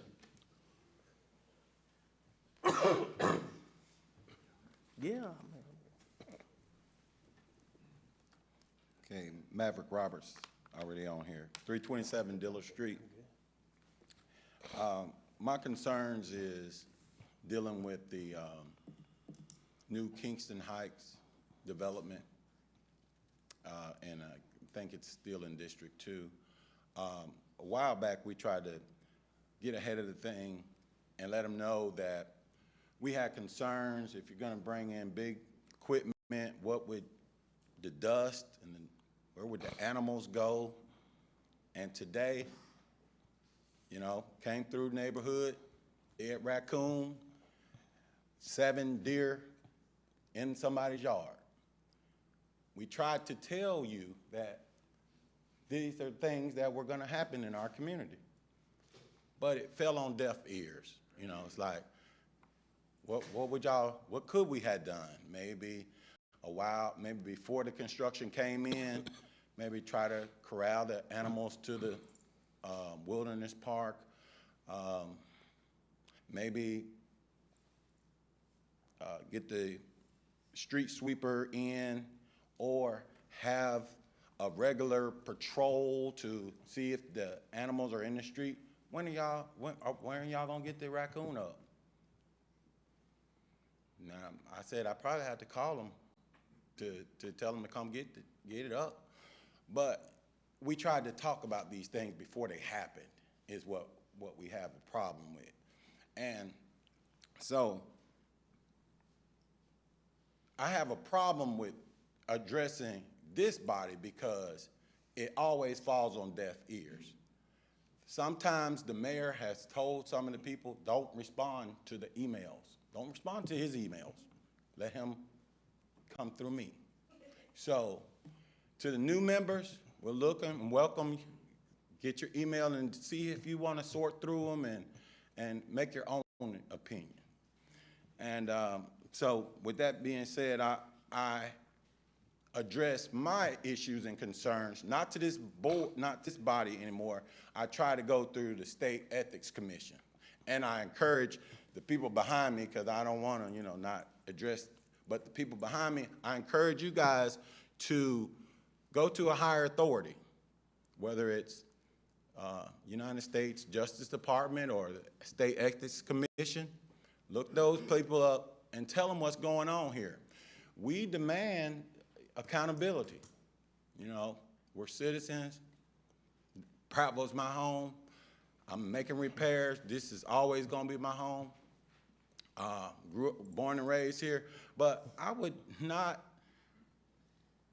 do myself a disservice to be putting up with this type of stuff on a day in, day out basis, where if you make an accusation or you make a request, they still ignore it and move on without addressing it. Or they will, okay, we made a mistake, we'll fix it. You're the judge and you're the jury. I'll just add another $350,000 to the program, to that budget, without acknowledging the fact, hey, you didn't go over budget. You did not spend the money that you said you did.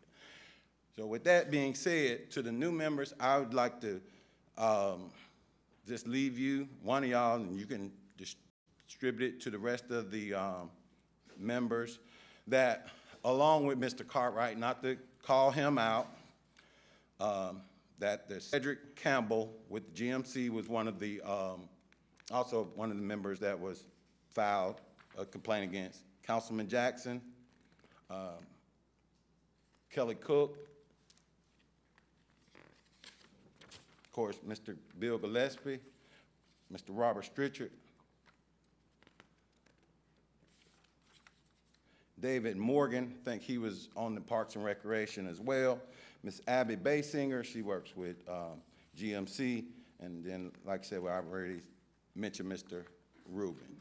So those are the ones that I filed a complaint with. I really want to trust in you, Ms. Langley. Can I hand this to her? Sure. All right, thank you.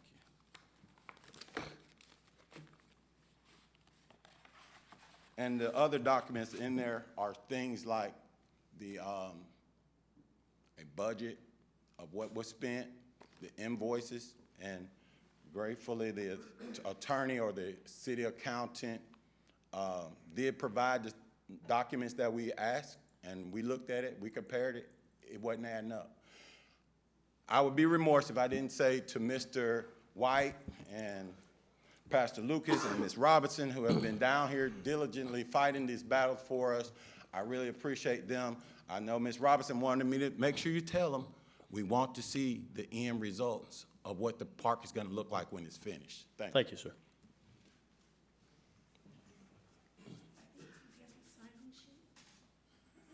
Did I get the sign sheet? You got it?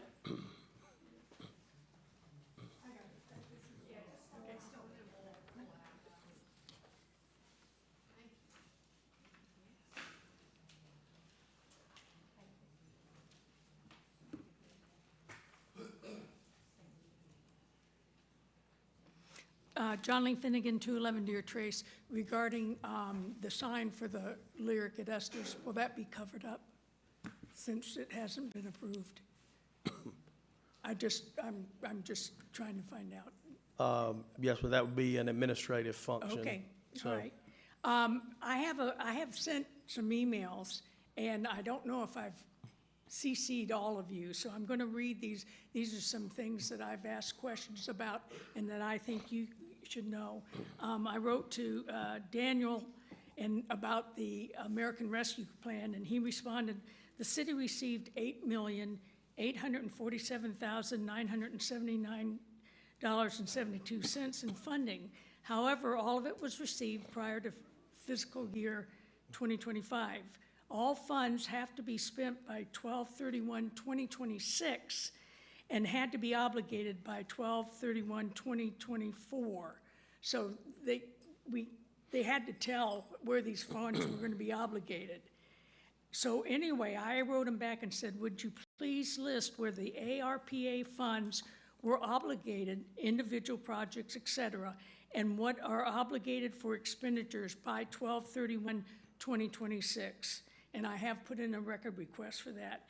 And part of this is going out with the North Highland Park, because some of those funds were used for that. So I also put a request in, and I said, I would like to have the North Highland Park Improvement Project expenditures for the last 4 years, not usual maintenance, regular upkeep, et cetera.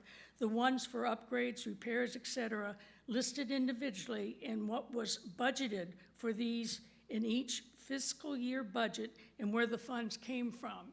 Because again, supposedly the ones for this repair is going to be from the lodging fees. And then I wrote to Mr. Odom, and I haven't had a response, but I said, how could the agreement the agreement be signed by 7/24/25? And this was for the Project Queen, the Rural King that's going in.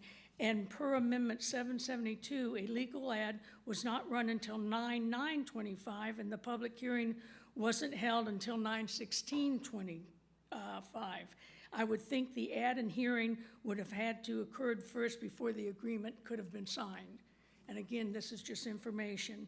And lastly, because we have such high consent agendas, I said regarding Andrew Odom's additional payment from the city of $57,540 for fiscal year 2024-2025, that he billed at $175 an hour. Are the consent agenda actions part of these additional hours, or do they fall under his $23,000 payment? He gets $23,000, and he earned another $57,000 on top of that. There has been an inordinate amount of actions regarding code enforcement in the consent agenda and subsequent regular agenda, and I was wondering if this is where the $57,540 came from, and if not, what was this for? So anyway, I just wanted to bring this up and just let you know, and if you need me to forward those emails, but I have put in record requests, and I just think this is some information that needs to be known. Thank you, Ms. Finnegan. Thank you. Please feel free to forward any emails that you would like to Okay. City And I did Council at check, and they said prattville.gov. they've updated the city council Correct. at prattvilleal.gov. Yes. So all of you And should get that. it's the current council. Okay. Yes, ma'am. Thank you. Is there anyone else who would like to address the council? All right, not seeing any, we will now move into our closing comments. Mr. Mayor.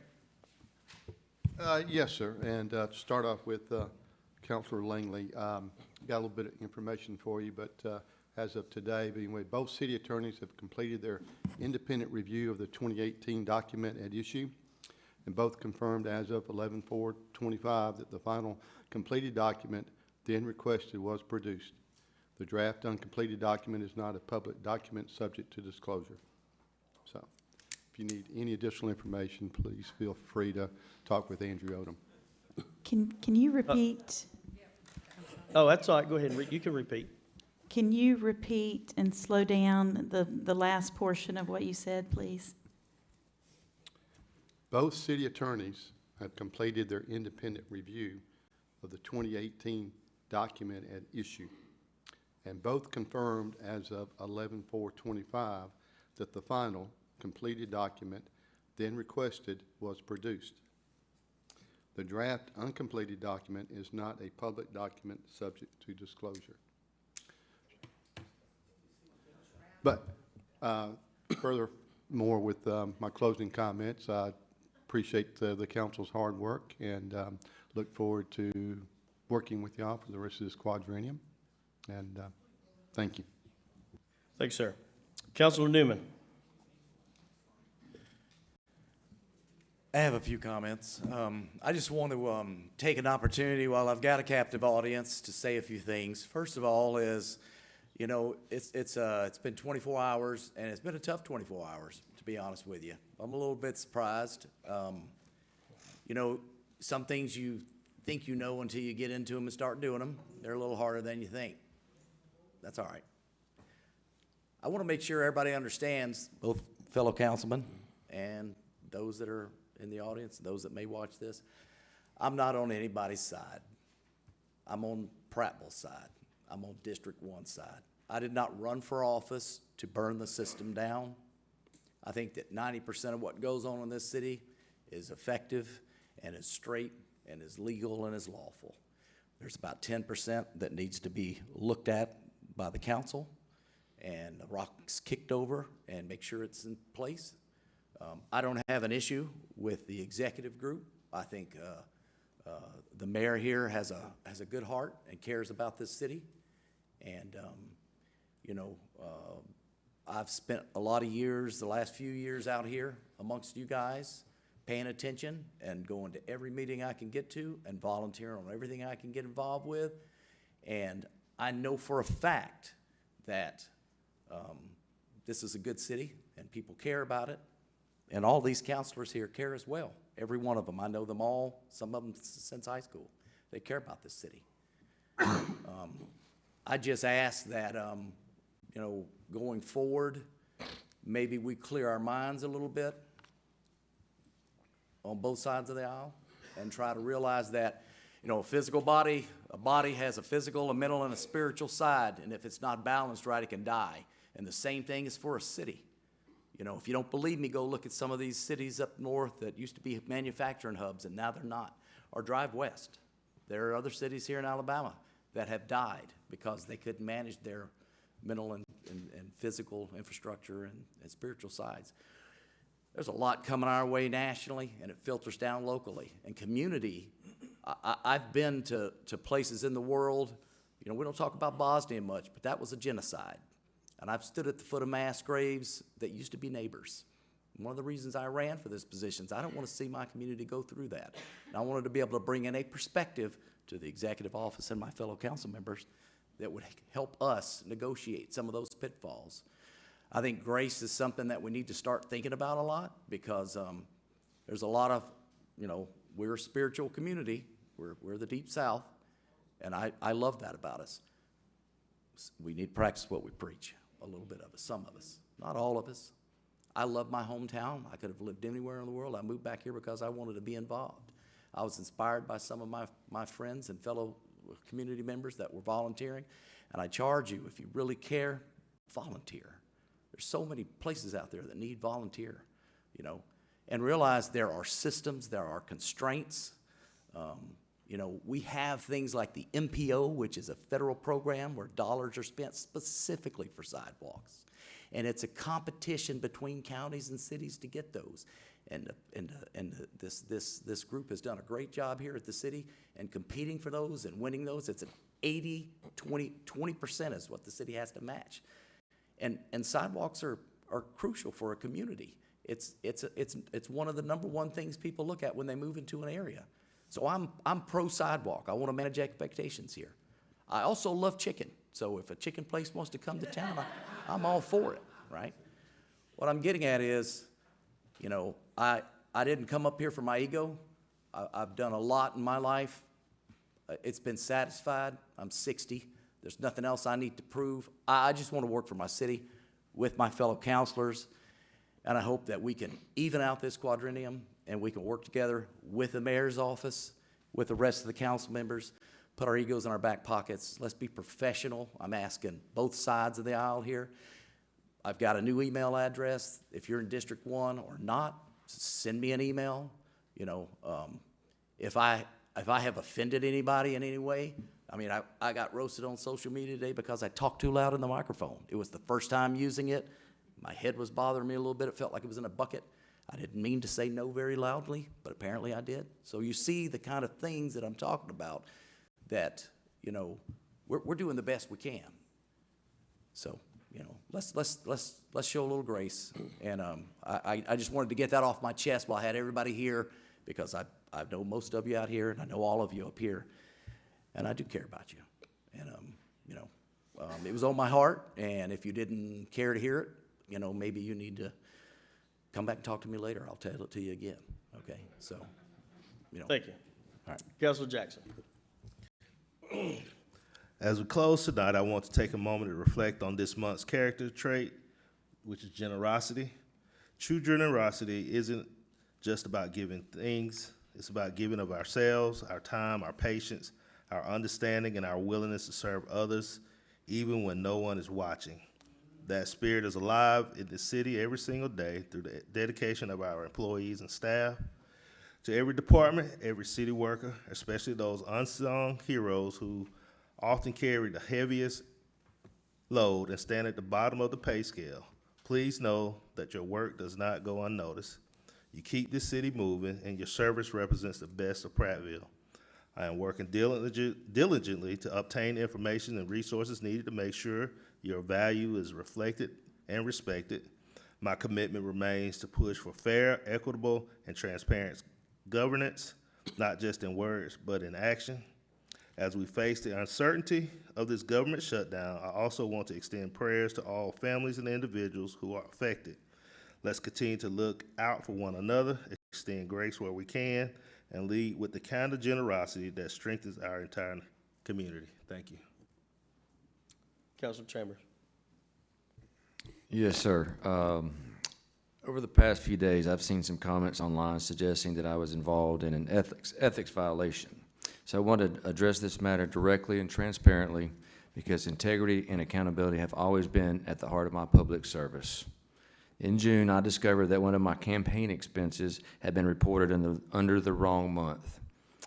By the time I realized this mistake, the filing deadline for that report period had already passed. Rather than ignore it, I immediately contacted the Alabama Secretary of State's office to report the issue myself and asked for their guidance on how to correct it.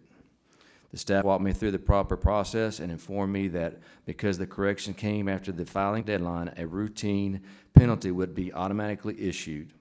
They also explained that I could appeal the penalty by explaining the circumstances.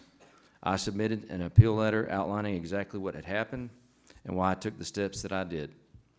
After reviewing the situation, the Alabama Secretary of State's office unanimously voted to set aside the penalty for good cause, meaning it was completely canceled and revoked.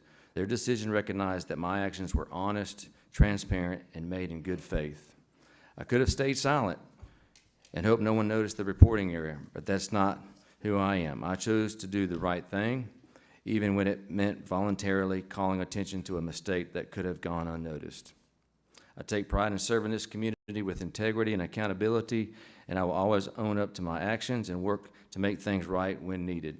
My commitment to doing things the right way, even when it's inconvenient, is one of many reasons I'm proud to serve the people of District 3. Thank you for your trust and support. I remain focused on continuing the progress we've made together and keeping Prattville moving forward. Thank you. Thank you. Councilor Merrick? Yes, sir. It's been a long night. I want to thank all of you that are still here. I want to take this opportunity to remind everyone next Tuesday will be the 11th, which is Veterans Day. And I want to take this opportunity to thank the veterans that are here, that are family of veterans that have served. Councilman Newman, I thank you for your service for our country.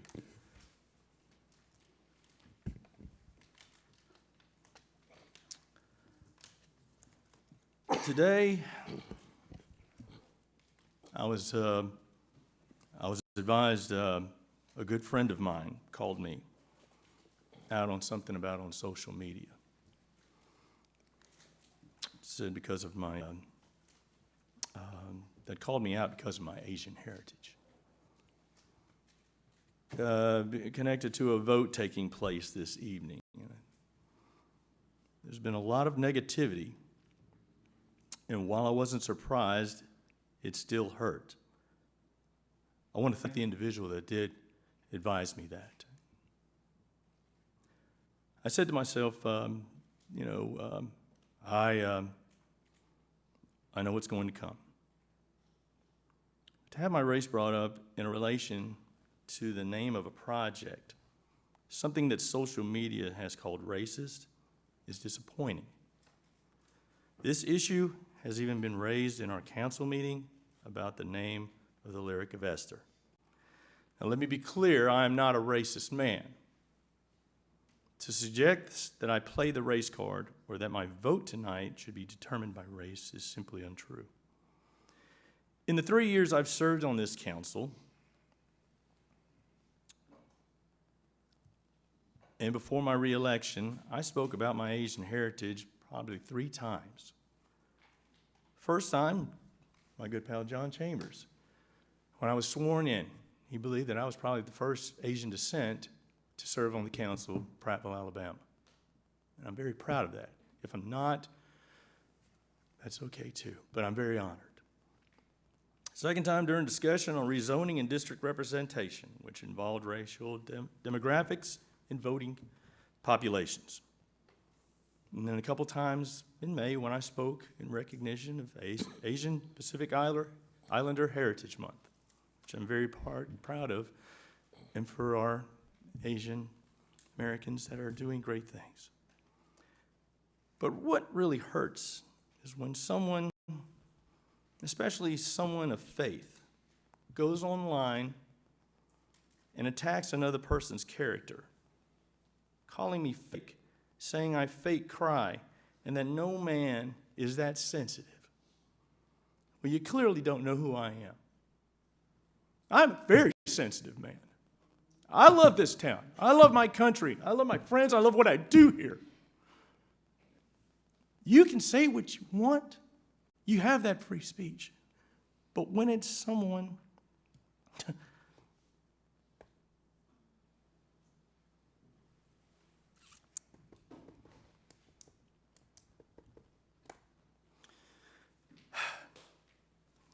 those who do know me, my family and my friends, and anyway, my mother had a surprise 90th birthday party last year. And I sung to my mother. In the middle of the song, I lost it. Because my mother is so beautiful to me. I only have my mother in this town. And I was so blessed that she was with me yesterday. I want to thank Thea for saying how it was nice that my mother was here, that she could be here. I love Prattville, as I said. I love that what we're building here and what we're continuing to build. I know it's not going to be named the Lyric of Esther. As Brother Newman said, I don't have a problem with the name, but the process was not done the right way. And I'm good with that. I think I kind of lost my space, folks. You see, Spillway Park, the progress in North Highland, yes, things happen and things get pushed back. We face challenges. It's hard. It's not about race. We must move beyond that. You say you want transparency, but how can we be transparent if we keep going backward? And I know it was said earlier that if you don't like the community, there's that word, you will just go somewhere else. But you don't go anywhere else. You know why? Because this is the community where everybody wants to be. For the past 3 years, I sat here and heard negativity. You did this, but you could have done that. There's always a but. But we can't come together that way. We were blessed in Prattville. People keep moving here, as I mentioned, because this is where they want to be. What we do and what we share together. To everyone here tonight, I thank you. I appreciate you being here. And I hope you'll stay engaged because you believe in this town. You wouldn't come here if you didn't care. Just most importantly, remember this. You can't judge a man's character. Do not judge, or you too will be judged. Thank you. I hope you all have a safe trip home. Be safe the rest of the week. And again, God bless our community. God bless our veterans. God bless our first responders. God bless this group right here that I'm excited to work with for the next 4 years. And thank you, Mayor Gillespie. Thank you, Councilman Merrick. Councilor Stritchett. Okay, Councilor Langman. I feel like we're having council revival up here. Thank you so much, Tommy. You should speak more. Those are wise words, and I think we have all been on the slaughtering block on social media, and so we get it. I was there this summer, and if you haven't been there yet, you will be. I will continue to work on the pay study. It does kind of boggle me in my way of thinking that all of that was done while we were here in our council meeting. So we will get together and we will talk. It should be public record, and so I will continue to pursue that. Thank you, guys. Y'all are going to be fun to work with, and thank you, guys. This was long, and a lot of you spoke, and I loved every minute of it. I loved hearing your thoughts. I loved watching your expressions. I may not agree, but I love that you're here. And so if you need me, I'm now at citycouncil.gov or something like that. You can find it online, but I would value your emails. I have returned emails today already, and I'll be one of those that gets back with you. And I challenge all of us to do that. We can all do better at that. Thank you. Thank you. All right. I will just say that it's an honor and a privilege to sit here and lead this council. This is a dynamic group of people we have that truly do love our city. If they did not, they would not have gone through the entry process and the election process, that is for sure. So I look forward to the things that we have coming in the future. This may be protected health information, but I've been to the doctor. I'm not contagious. I got a shot. She tells me in about 2 days I'm going to sound better. So I really won't have a whole lot more to say tonight. I appreciate everyone being here, appreciate your engagement, appreciate you coming out and letting us hear from you. And we do, again, hope that you remember Tuesday. I will be out of town, but I will let the VFW and American Legion know that I'm going out of town and not going to be there. Tried to make a change to that, and my wife said, nope, it's not a first or third Tuesday. We're going out of town, so I will not be here. Our next regularly scheduled council meeting is Tuesday, November the 18th, 2025 at 6 p.m. Do we have a motion to adjourn? So moved. Motion by Councilor Merrick. Do we have a second? Second. Second by Councilor Chambers. All in favor, say yes. Yes. All right, and we are adjourned.